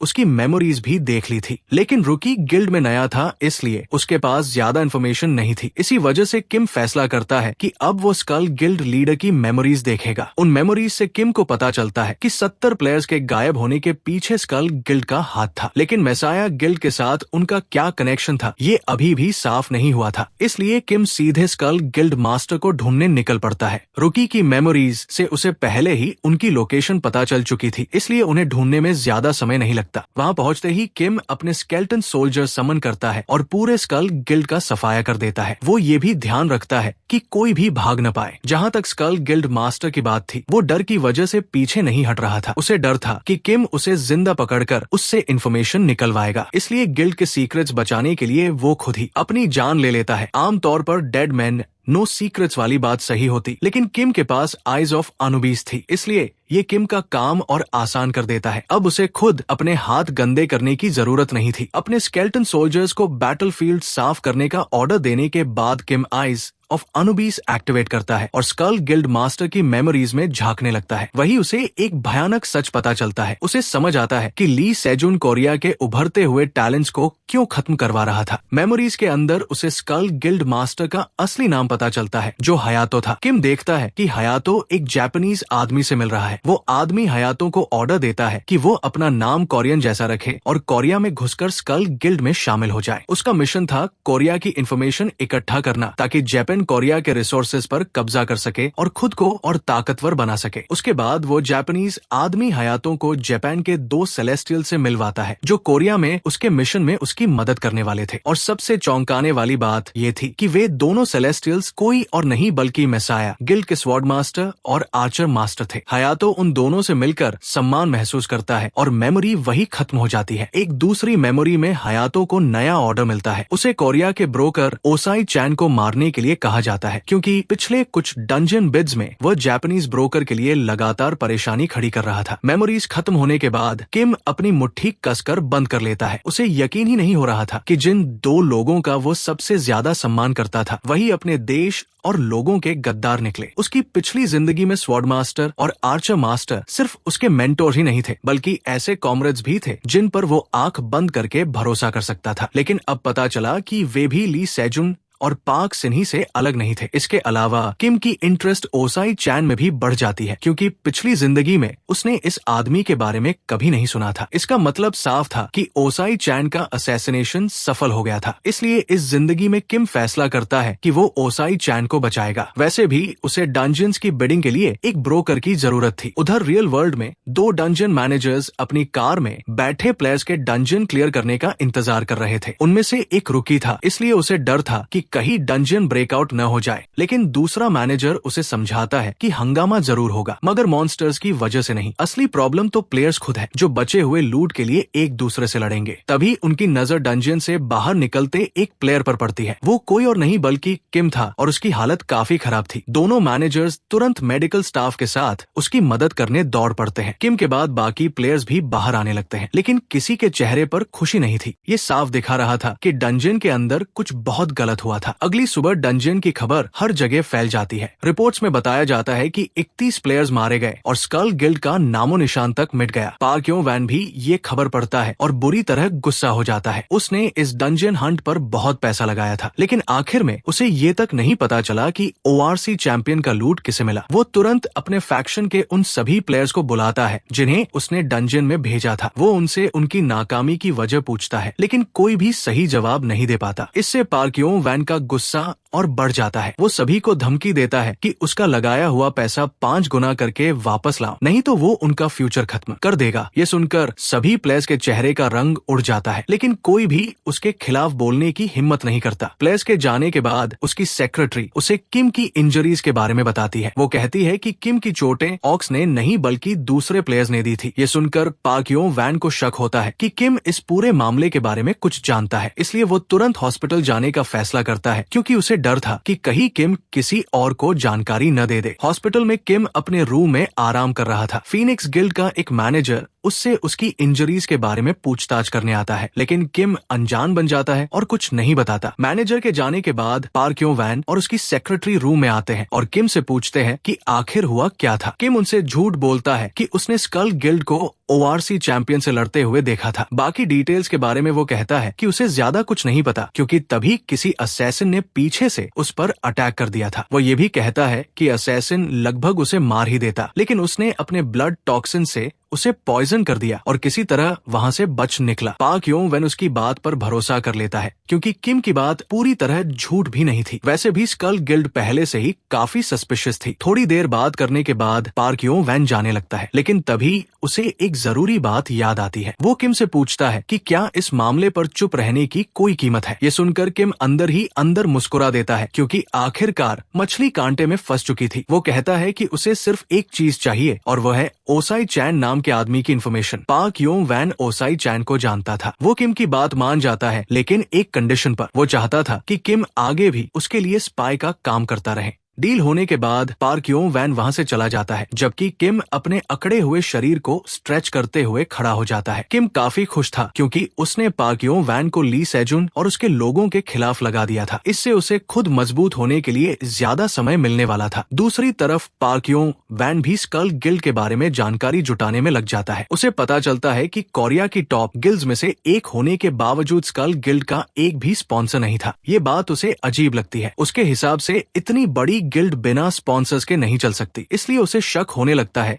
कि वे फॉरेन कंट्रीज के साथ इलीगल डील्स कर रहे हैं। अपने शक को कंफर्म करने के लिए वो ब्लैक मार्केट चैनल्स की जांच शुरू कर देता है क्योंकि ऐसे बड़े इलीगल डील्स अक्सर वहीं होते हैं। उधर किम को आखिरकार ओसाई चैन की इन्फॉर्मेशन मिल जाती है और वह उससे डंजन डील के लिए कांटेक्ट करता है। ओसाई चैन पहले से किम के बारे में जानता था, लेकिन फ्यूचर डील्स से पहले वो किम को टेस्ट करना चाहता था। इसलिए वो किम को एक सीरेंग डंजन क्लियर करने का टास्क देता है। ये डंजन अपनी खराब रेप्यूटेशन के लिए बदनाम था। वहाँ कोबाल्ट मॉन्स्टर्स भरे हुए थे और यहाँ तक कि पुराने वेटरन प्लेयर्स भी उनसे लड़ने से डरते थे। जब लिएना को पता चलता है कि ओसाई चैन किम की स्ट्रेंथ टेस्ट करने के लिए उसे ऐसा डंजन दे रहा है, तो वो किम के लिए परेशान हो जाता है क्योंकि वह भी जानता था कि वो डंजन कितना खतरनाक है। लेकिन ओसाई चैन उसे कहता है कि किम पर भरोसा रखो, हो सकता है वही इंसान निकले जो एक दिन दुनिया के सारे डंजन्स क्लियर करके ह्यूमैनिटी को इस कर्ज से आजाद कर दे। ये सुनकर लिएना हंसते हुए कहता है कि ऐसा आदमी तो पहले से उसके सामने बैठा है, फिर बाहर ढूंढने की क्या जरूरत है। ओसाई चैन उसे मिरर में अपना चेहरा देखने को कहता है। वो कहता है कि जो आदमी अकेले एफरैंक डंजन तक क्लियर नहीं कर सकता, वो सीरेन डंजन की बात कैसे कर सकता है। लिएना को उसकी बात बुरी नहीं लगती क्योंकि यही वजह थी कि वो किम को लेकर परेशान था। उधर किम हमेशा की तरह अपनी एक 950S वाली पुरानी टूटी फूटी कार में डंजन पोर्टल पर पहुंच जाता है। वो किसी तरह की तैयारी में समय बर्बाद नहीं करता और सीधे डंजन के अंदर एंट्री कर जाता है। दूसरी तरफ सेक्रेटरी ली दूर से ये सब देख रही थी। वो किम के हर एक्शन की रिपोर्ट ओसाई चैन को दे रही थी। किम के अंदर जाते ही वो ओसाई चैन से पूछती है कि क्या टाइमर चालू कर दिया जाए ताकि देखा जा सके कि किम इस डंजन को रिकॉर्ड टाइम में क्लियर कर पाता है या नहीं। ओसाई चैन काफी हैरान था कि किम इतना रेकलेस हो सकता है। लाई जेन भी उसकी बात से सहमत था, लेकिन ओसाई चैन फिर भी अपने जजमेंट पर भरोसा करना चाहता था क्योंकि उसे लगता था कि किम कोई साधारण इंसान नहीं है। उधर दूसरी तरफ मैसाया गिल्ड का किम जून स्वॉर्ड मास्टर और आर्चर मास्टर के साथ मीटिंग में बैठा था। वहाँ तीनों स्कल गिल्ड के मेंबर्स की मौत के बारे में बात कर रहे थे। किम जून उन्हें समझाने की कोशिश करता है कि डंजन के अंदर ऐसी घटनाएं होती रहती हैं और इन्वेस्टिगेशन करना भी मुश्किल है क्योंकि स्कल गिल्ड का एक भी मेंबर जिंदा नहीं बचा था। लेकिन उसकी बात सुनकर दोनों मास्टर्स शांत नहीं होते, बल्कि वे और ज्यादा गुस्सा हो जाते हैं और किम जून को उसकी पोजीशन याद दिलाते हैं। ये सुनकर किम जून के माथे पर पसीना आने लगता है। वो जल्दी से माफी मांगता है और कहता है कि शायद उसने बात थोड़ी ज्यादा सख्ती से कह दी थी। वो उन्हें समझाने की कोशिश करता है कि मैसाया गिल्ड डंजन के अंदर होने वाली हर चीज को कंट्रोल नहीं कर सकती। वहाँ बहुत सारे फैक्टर होते हैं जिन्हें कंट्रोल करना नामुमकिन है। लेकिन दोनों मास्टर्स उसकी कोई बात नहीं सुनते और पूरी गलती मैसाया गिल्ड पर डाल देते हैं। उनका कहना था कि इस एक गलती की वजह से उन्होंने बहुत सारे रिसोर्सेज खो दिए हैं। वे ये भी कहते हैं कि स्कल गिल्ड के सारे मेंबर्स एलीट प्लेयर्स थे, इसलिए ये कहना कि ऑक्स ने उन्हें खत्म कर दिया बिल्कुल भी सही नहीं लगता। किम जून फिर से माफी मांगता है और कहता है कि गिल्ड पहले से इन्वेस्टिगेशन कर रही है, लेकिन दोनों मास्टर्स जवाब देते हैं कि अब इससे कोई फर्क नहीं पड़ता क्योंकि वे अपनी तरफ से भी इन्वेस्टिगेशन कर रहे हैं। हालांकि जाते जाते दोनों मास्टर्स साफ बता देते हैं कि वे किम जून और मैसाया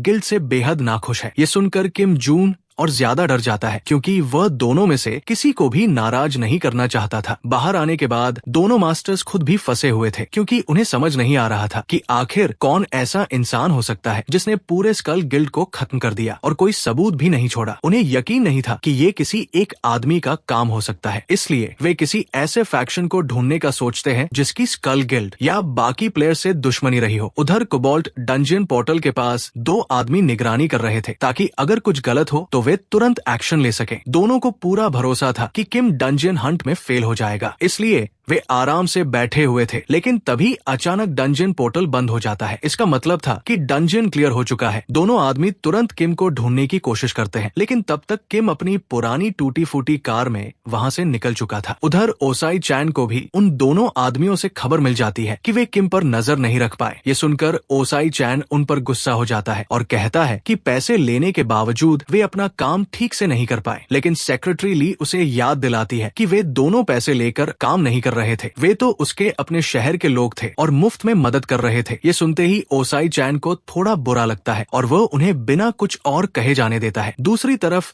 सेक्रेटरी ली उसे भरोसा दिलाती है कि किम जरूर वापस आएगा क्योंकि वो ऐसा इंसान लगता है जो लॉन्ग टर्म कॉन्ट्रैक्ट चाहता है। इतना कहकर वो वहाँ से चली जाती है, लेकिन कहाँ जा रही है ये नहीं बताती। उसके जाने के बाद लाइट जेना ऑफिस में आता है। ओसाई चैन उसे बताता है कि किम ने डंजियन अकेले क्लियर कर लिया और वो भी सिर्फ 12 घंटे में। लेकिन लाइट जेने इस खबर पर ज्यादा रिएक्शन नहीं देता क्योंकि वो इस समय कंपनी क्रेडिट कार्ड से खरीदे गए स्नैक्स छिपाने में लगा हुआ था। ये देखकर ओसाई चैन उस पर चिल्लाता है और कहता है कि जाकर सारे स्नैक्स वापस करो, नहीं तो वो खुद उसे स्नैक बना देगा। उधर डंजियन से निकलने के बाद किम को अपनी कार पर एक वॉकी टॉकी और एक नोट मिलता है। उस नोट में लिखा था कि ये किस समय काम करेगा। दूसरी तरफ किम जून अपनी जॉब और पोजीशन बचाने की कोशिश में लगा हुआ था। पिछली मीटिंग के बाद वो लगातार सोच रहा था कि अपने मास्टर्स का सामना कैसे करेगा। वो हालात सुधारना चाहता था लेकिन उसे कोई तरीका नहीं सूझ रहा था। तभी उसके पास एक कॉल आता है। दूसरी तरफ का आदमी उसे बताता है कि उसके पास स्कल गिल्ड से जुड़ी कुछ इन्फॉर्मेशन है। ये सुनते ही किम जून अपना रास्ता बदल देता है और सीधे उस आदमी से मिलने निकल पड़ता है। एक बार के अंदर पार्क यो वैन जंग हुन्योंग नाम के आदमी से मिल रहा था। जंग हुन्योंग किसी भी गिल्ड से जुड़ा नहीं था और काफी खतरनाक आदमी माना जाता था। पार्क यो वैन उससे कहता है कि उसे कुछ समय के लिए एक खास आदमी की सुरक्षा करनी होगी। वो उस इंसान को चारे की तरह इस्तेमाल करके कुछ बड़ी मछलियों को पकड़ना चाहता था, लेकिन पार्क यो वैन को ये नहीं पता था कि कोई ऊपर से उस पर नजर रख रहा है और वो कोई और नहीं बल्कि किम जून था। किम जून सोच रहा था कि आखिर पार्क यो वैन क्या कर रहा है और उसे स्कल गिल्ड के बारे में कितनी जानकारी है। उसी समय एक दाढ़ी वाला आदमी उसके पीछे आ जाता है। किम जून चौंक जाता है और तुरंत उसकी तरफ मुड़ता है। दाढ़ी वाला आदमी उसे पार्क यो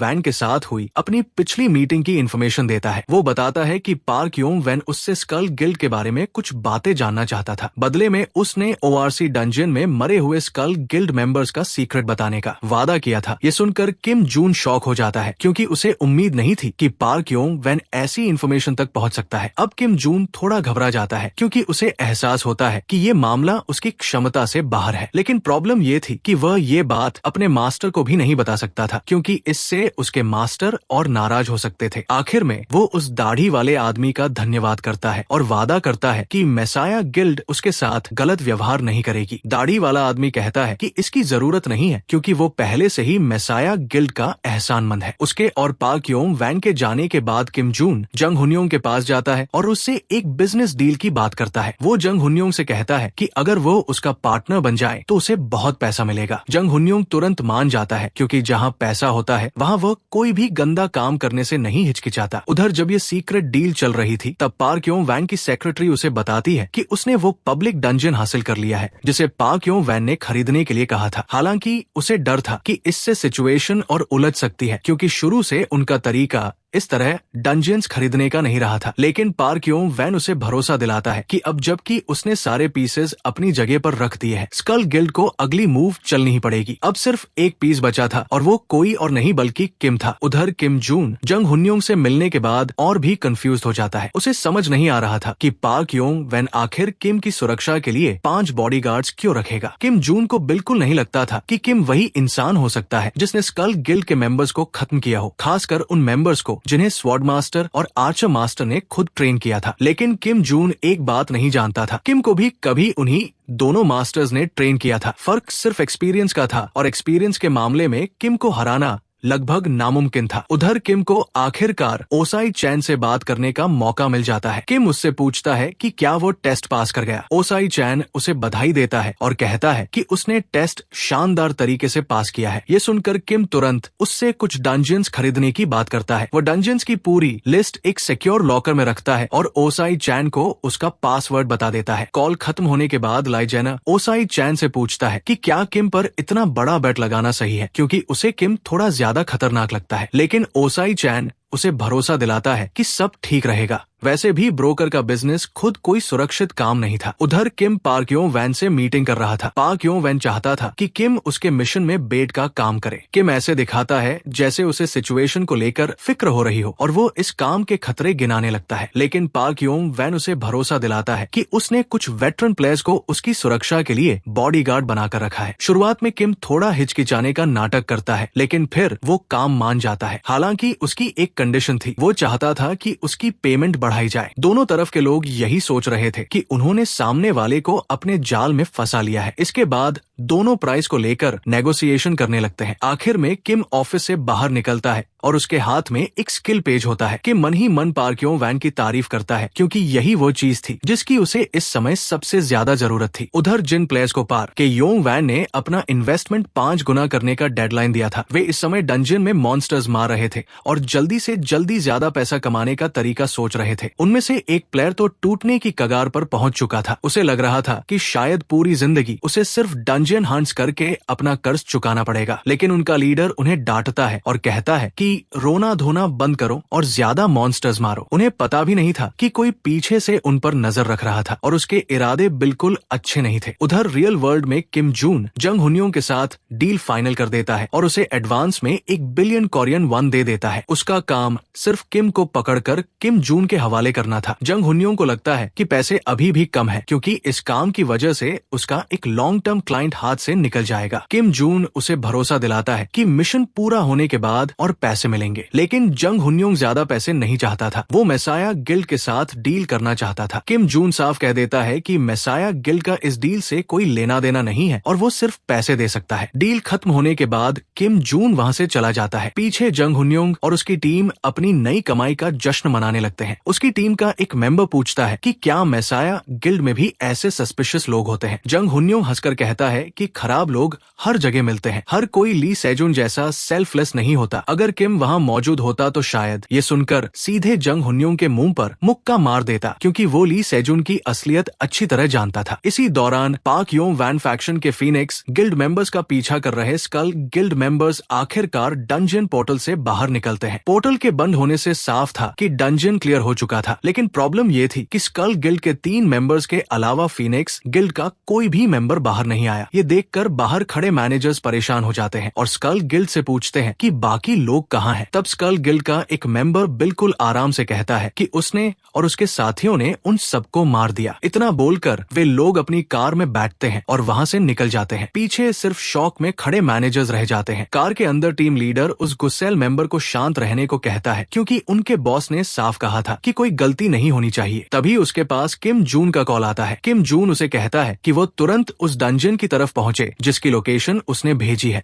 क्योंकि उसे उस इंसान के निशान मिल गए हैं जिसे वे काफी समय से ढूंढ रहे थे। लीडर लोकेशन चेक करता है और देखता है कि वो लिजर्ड पीपल वाला डंजन है। वो सिर्फ 2 फ्लोर डी ग्रेड डंजन था और उनकी एलिट टीम के लिए कोई बड़ी बात नहीं थी। उधर पार्क यों वैन अपने ऑफिस में बैठा मुस्कुरा रहा था। उसे इंतजार था कि उसकी बेट में कौन फंसता है। उसे लगता था कि किम को बेट बनाना शायद थोड़ा बेकार हो, क्योंकि वो मर भी सकता है। लेकिन उसे इसकी ज्यादा परवाह नहीं थी, क्योंकि उसके पास और भी कार्ड्स मौजूद थे। आखिर डंजन हंट का समय आ जाता है। हमेशा की तरह किम अपनी पुरानी घिसी पिटी क्लोथ्स पहनकर अपनी एक 950S वाली टूटी फूटी कार से उतरता है। उधर जंग हुनियों से उसकी मुलाकात होती है। कुछ ही देर बाद स्कल गिल्ड के मेंबर्स भी वहाँ पहुँच जाते हैं, लेकिन इस बार 3 की जगह 4 लोग थे। उनमें से एक नया मेंबर थोड़ा सस्पिशियस लग रहा था। किम जंग हुन्योंग से अकेले में बात करना चाहता था, इसलिए वो टॉयलेट जाने का बहाना बनाता है और जंग हुन्योंग उसके पीछे चला जाता है। ग्रुप से दूर जाकर किम ऐसे दिखाता है जैसे उसे कुछ भी पता न हो। वो जंग हुन्योंग से पूछता है कि क्या पार्क यो वैन ने उसे उसकी सुरक्षा के लिए भेजा है। किम जानबूझकर खुद को कमजोर दिखाता है, जैसे वह इस खतरनाक सिचुएशन से बचने के लिए जंग हुन्योंग पर डिपेंड करना चाहता हो। जंग हुन्योंग भी उसे सलाह देता है कि वो उनसे दूरी बनाए रखे, क्योंकि वो नहीं चाहता था कि स्कल गिल्ड के मेंबर्स को उनके कनेक्शन के बारे में पता चले। पूरा प्लान डिस्कस करने के बाद जंग हुन्योंग के चेहरे पर अजीब सी मुस्कान आ जाती है। उसे लग रहा था कि ये काम जरूरत से ज्यादा आसान है। थोड़ी देर बाद पूरी टीम डंजन में एंट्री कर जाती है। पहले से बने प्लान के मुताबिक किम अकेले जाएगा और उसके साथ सिर्फ जंग हुन्योंग का मिनियन जिन डब्ल्यू के रहेगा। इसके बाद सभी ग्रुप्स अलग अलग दिशाओं में निकल जाते हैं। तभी स्कल गिल्ड का पर्पल हेयर वाला मेंबर अपने स्क्वाड के ब्लॉन्ड मेंबर से पूछता है कि क्या उसे इस बात की चिंता नहीं है कि किम अकेले गया है और वो मारा भी जा सकता है। ब्लॉन्ड गाय उसे भरोसा दिलाता है कि जिन लोगों को उसने हायर किया है वे हर हाल में किम की सुरक्षा करेंगे। ये सुनकर पर्पल हेयर गाय उससे पूछता है कि क्या उसे उनकी स्किल्स पर भरोसा नहीं है, इसलिए वो खुद उनके साथ आया है। इस पर ब्लॉन्ड गाय कहता है कि बुरा मानने की जरूरत नहीं है, वो यहाँ अपने निजी काम के लिए आया है। हालांकि वो पर्पल हेड गाय को अपना असली मकसद नहीं बताता। उसके मन की बात से पता चलता है कि किम को पकड़ने के बाद वो जंग हुन्योंग और उसके आदमियों को भी खत्म करना चाहता था। उधर दूसरी तरफ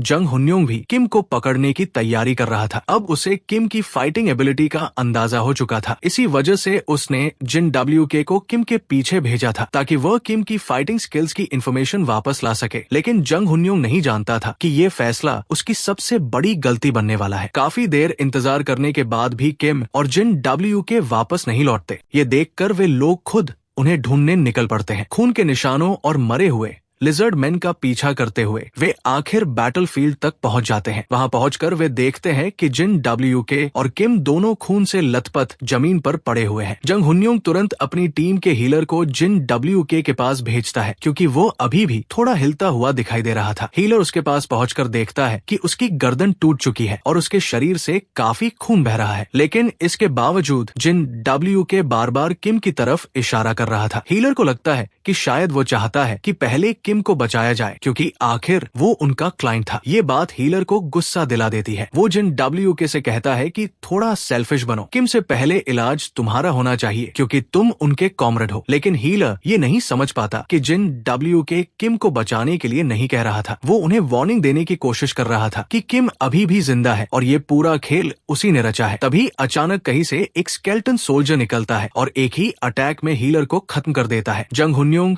और उसके लोग अभी भी यही सोच रहे थे कि ये सब किम जून का काम है। जंग हुन्योंग को शक होता है कि किम जून शुरू से ही उन्हें खत्म करना चाहता था, इसलिए सबसे पहले उसने हीलर को निशाना बनाया। जब वो अपने दिमाग में सारी बातें जोड़ने की कोशिश कर रहा था, तभी उसकी पूरी टीम को विशाल स्केलेटन सोल्जर्स घेर लेते हैं। ये स्केलेटन सोल्जर्स आम स्केलेटन से लगभग दोगुने बड़े और ज्यादा ताकतवर थे। उधर स्कल गिल्ड के मेंबर्स लिजर्ड मैन से सिर्फ टाइम पास के लिए लड़ रहे थे और जंग हुन्योंग के सिग्नल का इंतजार कर रहे थे। वे सभी हंस रहे थे, मजाक कर रहे थे और बिल्कुल रिलैक्स थे। उन्हें बिल्कुल अंदाजा नहीं था कि मौत की परछाई उनके ऊपर मंडरा रही है। उधर किम आखिरकार सामने आ जाता है और जिन WK समेत बाकी लोगों की मौत का जिम्मेदार खुद को साबित कर देता है। ये देखकर जंग हुन्योंग शॉक में पड़ जाता है। उसे समझ नहीं आता कि किम ने उनके साथ धोखा क्यों किया। ये सवाल सुनकर किम हंस पड़ता है और उसे याद दिलाता है कि वो कभी उनकी तरफ था ही नहीं। किम उसे उसकी ही बात याद दिलाता है जब उसने कहा था कि सभी जिंदगियों की कीमत बराबर नहीं होती। इसी सोच की वजह से जंग हुन्योंग प्लेयर किलिंग के बिजनेस में आया था, क्योंकि उससे उसे डंजन हंट से ज्यादा पैसा मिलता था। लेकिन जंग हुन्योंग नहीं जानता था कि किम उनकी सारी बातें छिपकर सुन चुका था और वो अच्छी तरह जानता था कि वे उसके साथ क्या करने वाले थे। किम उसे कोई मौका नहीं देता और एक ही वार में उसका सिर धड़ से अलग कर देता है। जंग हुन्योंग को खत्म करने के बाद किम उस गॉब्लिन को ढूंढने निकलता है जिसे मारना फर्स्ट फ्लोर क्लियर करने के लिए जरूरी था। खुशकिस्मती से पिछली जिंदगी में किम को इस डंजन की इंफॉर्मेशन मिल चुकी थी, इसलिए वो आसानी से गॉब्लिन को ढूंढ लेता है और कुछ ही मिनटों में उसे खत्म कर देता है। गॉब्लिन के मरते ही सभी जिंदा प्लेयर्स के सामने नोटिफिकेशन आ जाता है कि सेकंड फ्लोर अब अनलॉक हो चुका है। ये देखकर ब्लॉन्ड गाय हैरान रह जाता है, क्योंकि उसे उम्मीद नहीं थी कि जंग हुन्योंग और उसके लोग सिग्नल दिए बिना ही सेकंड फ्लोर अनलॉक कर देंगे। उसे तुरंत एहसास हो जाता है कि जंग हुन्योंग कभी डील निभाने वाला ही नहीं था, इसलिए उससे पहले कि जंग हुन्योंग उसे धोखा देता, उसने खुद पहले धोखा देने का फैसला किया था। अब तक साफ हो चुका था कि ब्लॉन्ड गाय असल में किम जून था। हालांकि पर्पल हेड गाय अभी भी अपनी पहचान छिपाए रखता है। वो किम जून से पूछता है कि क्या ये सब उसके प्लान के खिलाफ गया है। पर्पल हेड गाय आसानी से समझ चुका था कि जंग हुन्यों का प्लान सेकंड फ्लोर के गेट पर उन पर हमला करने का था। यही वजह थी कि किम जून भी इतना गुस्से में था, लेकिन उसके पास कोई दूसरा रास्ता नहीं था, इसलिए वो सेकंड फ्लोर का गेट ढूंढने निकल पड़ता है। उधर रियल वर्ल्ड में पाक योंग वैन को उसकी सेक्रेटरी बताती है कि किम ने कुछ कलेक्शन सॉकेट्स खरीदे हैं। इन्हें आमतौर पर हाई ग्रेड मॉन्स्टर्स का खून जमा करके बेचने के लिए इस्तेमाल किया जाता है। ये सुनकर पाक योंग वैन कंफ्यूज हो जाता है। उसे समझ नहीं आता कि जब किम की जान डंजन में खतरे में है, तब वो ऐसी चीजें क्यों खरीद रहा है। उधर डंजन के अंदर किम जून और उसकी टीम सेकंड फ्लोर में एंट्री करती है। अंदर पहुंचते ही उन पर कई ब्लड वायल्स फेंके जाते हैं और उनका पूरा शरीर खून से भर जाता है। वे तुरंत पीछे मुड़कर देखते हैं और पाते हैं कि ये सब किम ने किया है। किम जून उससे पूछता है कि उसने उन पर अटैक क्यों किया। इस पर किम खुलकर बता देता है कि उसे उनके प्लान के बारे में पहले से पता था। उसे मालूम था कि सेकंड फ्लोर पर पहुंचने के बाद वे जंग हुन्योंग और उसे खत्म करने वाले थे, इसलिए उसने पहले ही मूव करने का फैसला किया। ये सुनकर किम जून हैरान रह जाता है। उसे उम्मीद नहीं थी कि किम को इतनी सारी बातें पता होंगी। वो तुरंत अपने आदमियों को सावधान रहने का सिग्नल देता है, क्योंकि कौन जाने जंग हुन्योंग और उसकी टीम कहीं छिपकर हमला करने का इंतजार कर रही हो। इसके बाद वो किम से पूछता है कि उसने उन पर जो खून फेंका था वो किसका था। किम जवाब देता है कि वो गॉब्लिन का खून था और गॉब्लिन लिजर्ड पीपल का सबसे पसंदीदा खाना होता है। जैसे ही किम ये बात खत्म करता है, उनके पीछे से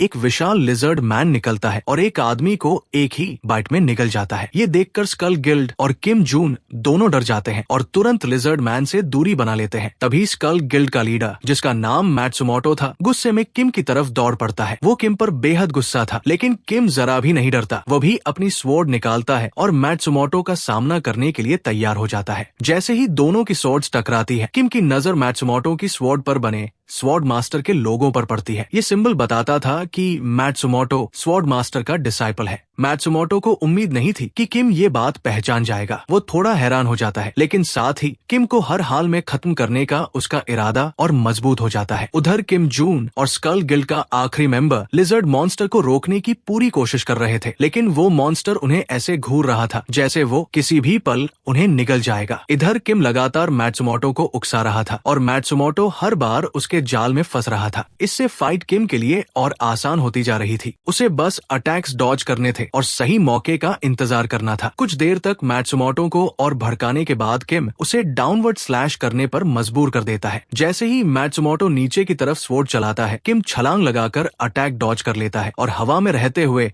जहरीले खून की एक पूरी माउथफुल मैट्सुमोटो के चेहरे पर थूक देता है। खून का कुछ हिस्सा उसकी आंखों में चला जाता है और उसकी आंखें लाल हो जाती है। ये महसूस होते ही मैट्सुमोटो का गुस्सा और बढ़ जाता है, क्योंकि उसे समझ आ जाता है कि उसे पॉइजन कर दिया गया है। उसने कभी नहीं सोचा था कि कोई ड्यूअल के बीच उसके चेहरे पर थूक भी सकता है। पूरी जिंदगी उसे ड्यूअल के रूल्स और ऑनर के बारे में सिखाया गया था, लेकिन उसके सामने खड़ा किम उन रूल्स की बिल्कुल परवाह नहीं करता था। तभी मैट्सुमोटो को अपने मास्टर की ट्रेनिंग याद आती है। वो खुद को शांत करता है और अपनी सबसे ताकतवर स्किल इस्तेमाल करने का फैसला करता है। जैसे ही मैट्सुमोटो अपना स्टांस बदलता है, किम तुरंत पहचान जाता है कि वो कौन सी स्किल इस्तेमाल करने वाला है। आखिर उसने अपनी पिछली जिंदगी में स्वॉर्ड मास्टर और ली सेजुन को ये स्किल अनगिनत बार इस्तेमाल करते देखा था। उस स्किल का नाम होली स्वॉर्ड था। ये स्किल होली लाइट की एक स्लैश छोड़ती थी जो सामने वाले को मक्खन की तरह काट सकती थी। लेकिन मैट्सुमोटो की बदकिस्मती थी कि उसका अपोनेंट कोई आम आदमी नहीं बल्कि वो इंसान था जिसे इस स्किल की सबसे ज्यादा जानकारी थी। जैसे ही होली स्वॉर्ड स्ट्राइक किम तक पहुंचती है, वो सही समय पर उसे डॉज कर देता है और अगले ही पल मैट्सुमोटो के पीछे पहुंच जाता है। होली स्वॉर्ड इस्तेमाल करने के बाद मैट्सुमोटो का शरीर कमजोर हो चुका था। किम इस मौके को हाथ से नहीं जाने देता और उस पर अटैक कर देता है। मरते समय मैट्सुमोटो को वह दिन याद आता है जब उसने पहली बार होली स्वॉर्ड स्किल मास्टर की थी। तब उसके मास्टर ने उसे बताया था कि ये स्किल अभी भी स्टेबल नहीं है और वो इसे दिन में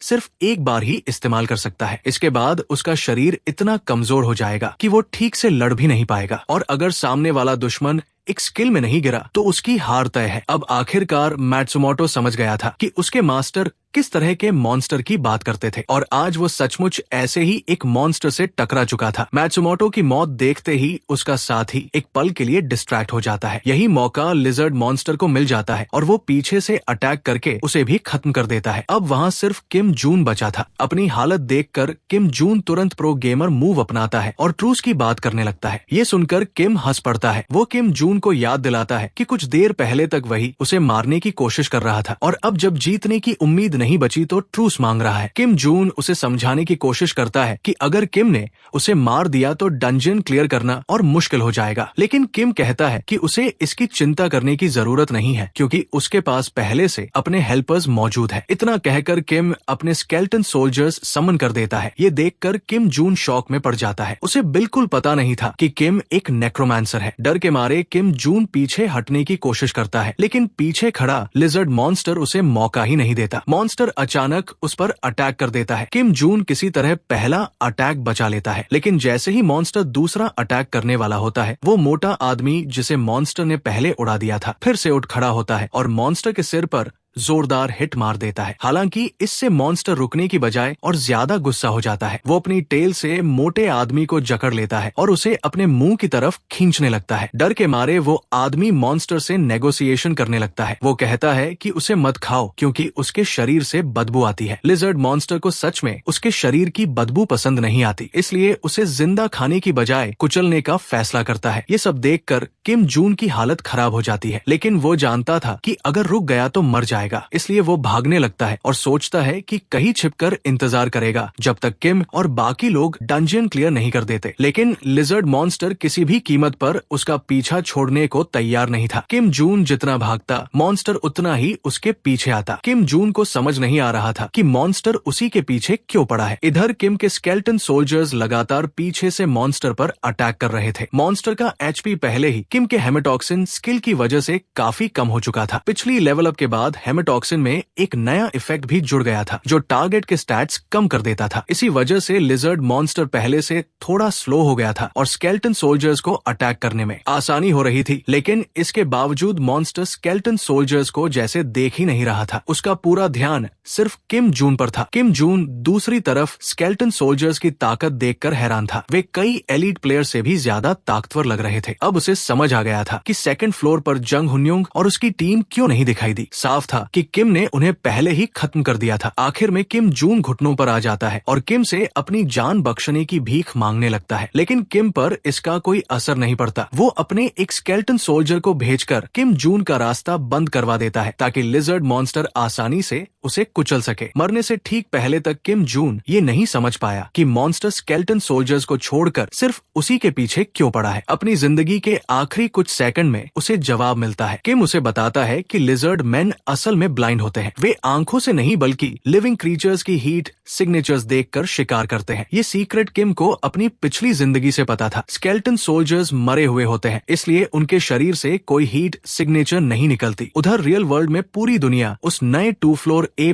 डंजन की चर्चा कर रही थी जो अभी अभी सामने आया था। इस नए 2 फ्लोर A+ डंजन को सामने आए काफी समय हो चुका था, लेकिन अभी तक कोई भी इसे क्लियर नहीं कर पाया था। इसी वजह से हर जगह बस यही चर्चा चल रही थी कि आखिर इसे सबसे पहले कौन क्लियर करेगा। उधर पार्क्यों वैन के ऑफिस में उसकी सेक्रेटरी थोड़ी परेशान थी। वो कहती है कि ये काफी बुरा हुआ कि ये डंजन उसी समय पॉपुलर हो गया जब वे 6th फ्लोर डंजन चैलेंज करने की तैयारी कर रहे थे। इसकी वजह से पब्लिक के बीच उनकी रेपुटेशन पर भी असर पड़ा था जो शुरू से ही ज्यादा अच्छी नहीं थी। लेकिन पार्क्यों वैन इन बातों की बिल्कुल परवाह नहीं करता। वो उसे कहता है कि कमजोर लोगों की बातों पर ध्यान देने की जरूरत नहीं है, उन्हें सिर्फ अपने गोल पर फोकस करना है। इसी बीच मेसाया गिल्ड भी अनाउंसमेंट कर देती है कि वह इस नए A+ डंजन को क्लियर करेगी, लेकिन पूरी तैयारी के बाद ये खबर ओ चैन तक भी पहुंचती है और उसे ये बात काफी अजीब लगती है। वो जानता था कि मेसाया गिल्ड के पास इस डंजन को अभी क्लियर करने की पूरी ताकत है, इसलिए अगर वे जानबूझकर रुक रहे हैं तो इसके पीछे जरूर कोई वजह होगी। ओ चैन के मुताबिक वे चाहते हैं कि ये डंजन वर्ल्ड वाइड डंजन बन जाए ताकि दुनिया भर के प्लेयर्स इसके अंदर जाएं, मर जाएं और अपना सारा लूट अंदर ही छोड़ दें। उसके बाद जब मेसाया गिल्ड डंजन क्लियर करेगी तो सारा लूट उन्हें मिल जाएगा। ये थ्योरी सुनकर लीजिना भी हैरान रह जाता है। उसे यकीन नहीं होता कि मेसाया गिल्ड ऐसा कर सकती है, लेकिन वो ये भी जानता था कि ओ चैन की बातें अक्सर सही निकलती है, इसलिए वो इसे पूरी तरह नजरअंदाज नहीं कर सकता था। उधर डंजन के अंदर किम आखिरकार लिजर्ड मैन मॉन्स्टर को खत्म कर देता है। इस फाइट का रिवॉर्ड भी उसे काफी अच्छा मिलता है। उसे इतना एक्सपीरियंस मिलता है कि उसकी स्किल्स फिर से लेवल अप हो जाती है। इसके अलावा उसे एक कैटलॉग भी मिलता है जो हमेशा काम आने वाली चीज थी। लेकिन इन रिवॉर्ड से भी ज्यादा जरूरी बात ये थी कि किम को दुनिया की मौजूदा सिचुएशन के बारे में काफी नई इन्फॉर्मेशन मिल गई थी। हालांकि इसके साथ एक प्रॉब्लम भी थी। अब मेसाया गिल्ड उसके बारे में जान चुकी थी। इसका मतलब था कि भविष्य में उसके लिए ऐसे मूव्स दोबारा करना काफी मुश्किल होने वाला था। इसके बाद किम अपना लूट चेक कर रहा है। उसमें मैट्सुमोटो की स्वॉर्ड भी शामिल थी, लेकिन वो स्वॉर्ड खुद यूज नहीं कर सकता था क्योंकि अगर स्वॉर्ड मास्टर को इसके बारे में पता चल गया तो वो सीधे उसके पीछे पड़ जाएगा। इसलिए किम वो स्वॉर्ड अपने स्केल्टन सोल्जर को दे देता है। इसके बाद वो मैट्सुमोटो पर आइज ऑफ अनुबी स्किल यूज करता है ताकि स्कल गिल्ड और उनके पीछे काम कर रही जापानीज फोर्सेस के बारे में और इन्फॉर्मेशन हासिल कर सके। जब उसका काम पूरा हो जाता है तो वो डंजन से बाहर निकल आता है। बाहर पहुंचकर किम मैनेजर से कहता है कि उसके अलावा बाकी सभी लोग मर चुके हैं और अब वो इस इंसिडेंट की रिपोर्ट जैसे चाहे वैसे बना सकता है। इसके बाद किम ट्रेलर के अंदर जाता है और फोन पर किसी से बात करता है। वो बताता है कि स्कल गिल्ड के मेंबर्स और जंग हुनियों की पार्टी आपस में लड़ते हुए मारे गए और वो किसी तरह जिंदा बच निकला। साथ ही वो यमतो नाम की जापानीज फैक्शन का भी जिक्र करता है जो स्कल गिल्ड के पीछे काम कर रही थी। सारी इन्फॉर्मेशन देने के बाद किम ट्रेलर से बाहर निकल जाता है, लेकिन तभी उसे मैट्सुमोटो की मेमोरी की एक बात याद आती है। उस मेमोरी में स्कल गिल्ड का एक मेंबर ट्रेलर में बग लगा रहा था ताकि अगर कोई इन्फॉर्मेशन लीक करे तो उन्हें तुरंत पता चल जाए। ये याद आते ही किम को समझ आ जाता है कि उसकी पूरी कॉन्वर्सेशन स्कल गिल्ड सुन चुकी होगी। यानी अब उन्हें पता चल चुका था कि पार्क योंग वैन उसके पीछे खड़ा है और ये सब उसी की वजह से हो रहा है। ये सोचकर किम के मन में सवाल आता है कि अब स्कल गिल्ड पार्क योंग वैन के खिलाफ क्या कदम उठाने वाली है। तभी उसका फोन बजता है। दूसरी तरफ पार्क योंग वैन था। वो किम से पूरी डिटेल्स पूछता है। किम एक बार फिर सारी बातें बताता है और कहता है कि वो बड़ी मुश्किल से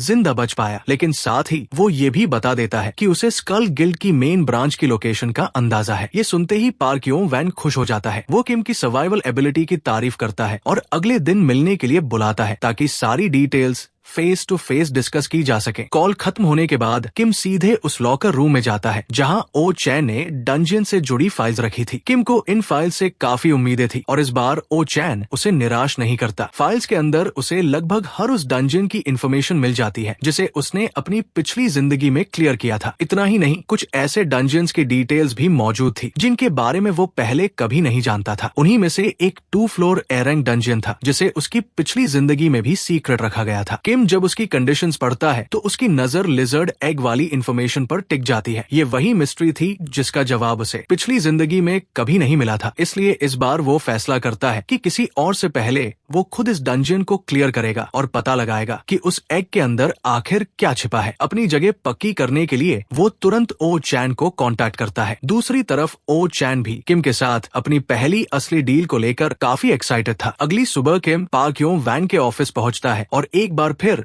सारी इन्फॉर्मेशन उसे देता है, लेकिन इस बार वो कुछ एक्स्ट्रा डिटेल्स भी जोड़ देता है। वो स्कल गिल्ड मेन ब्रांच की लोकेशन, जापान से उनका कनेक्शन और यहाँ तक कि स्वॉर्ड मास्टर का नाम भी बता देता है। ये सुनकर पार्क योंग वैन काफी खुश हो जाता है। वो कहता है कि पेमेंट जल्द ही किम के अकाउंट में ट्रांसफर कर दी जाएगी। साथ ही वो उसे सलाह देता है कि कुछ समय तक लो प्रोफाइल रहो क्योंकि अब बहुत सारे दुश्मन उसकी स्ट्रेंथ और वीकनेस दोनों के बारे में जान चुके हैं। वो ये भी याद दिलाता है कि डंजन हंट से वापस आने के बाद वे फिर मिलेंगे। किम उसे बेस्ट लक कहता है और एडवाइस के लिए थैंक्स भी बोलता है। ऑफिस से निकलने के बाद किम अपनी पुरानी कार में बैठ जाता है और सोचने लगता है कि अब आगे क्या करना चाहिए। उसे पार्क योंग वैन की सलाह याद आती है कि अकेले मत घूमो, लेकिन किम को ऐसी बातों की ज्यादा परवाह नहीं थी। इसलिए वो फैसला करता है कि पहले जाकर देखे कि ओसाई चैन ने उसके लिए क्या तैयार किया है। ओसाई चिन ने उसे एक सुनसान जगह पर खड़े ट्रेलर में बुलाया था। वही पहली बार किम की मुलाकात लेजियोना और सेक्रेटरी ली से आमने सामने होती है। किम लेजियोना को अच्छी तरह जानता था। पिछली जिंदगी में लेजियोना फीनिक्स गिल्ड के सबसे मशहूर मेंबर्स में से एक था। जब किम ली सेजुन का हंटिंग डॉग हुआ करता था तब उसकी लेजियोना से 2 बार फाइट हुई थी। दोनों बार लेजियोना बच निकला था क्योंकि उसके पास एक इमॉर्टल स्किल थी जो उसे मरने नहीं देती थी। इसलिए उसे यहाँ देखकर किम थोड़ा सरप्राइज हो जाता है। वैसे भी किम को पिछली जिंदगी से ली जीना ज्यादा पसंद नहीं था, इसलिए इस जिंदगी में भी उसके मन में उसके लिए थोड़ी नाराजगी बनी हुई थी। और जब उसे पता चलता है कि आने वाले डंजन में ली जीना उसका एग्जामिनर बनने वाला है तो उसका मूड और खराब हो जाता है। किम तुरंत ओ साई चैन से इस बारे में बात करना चाहता है, लेकिन ओ साई चैन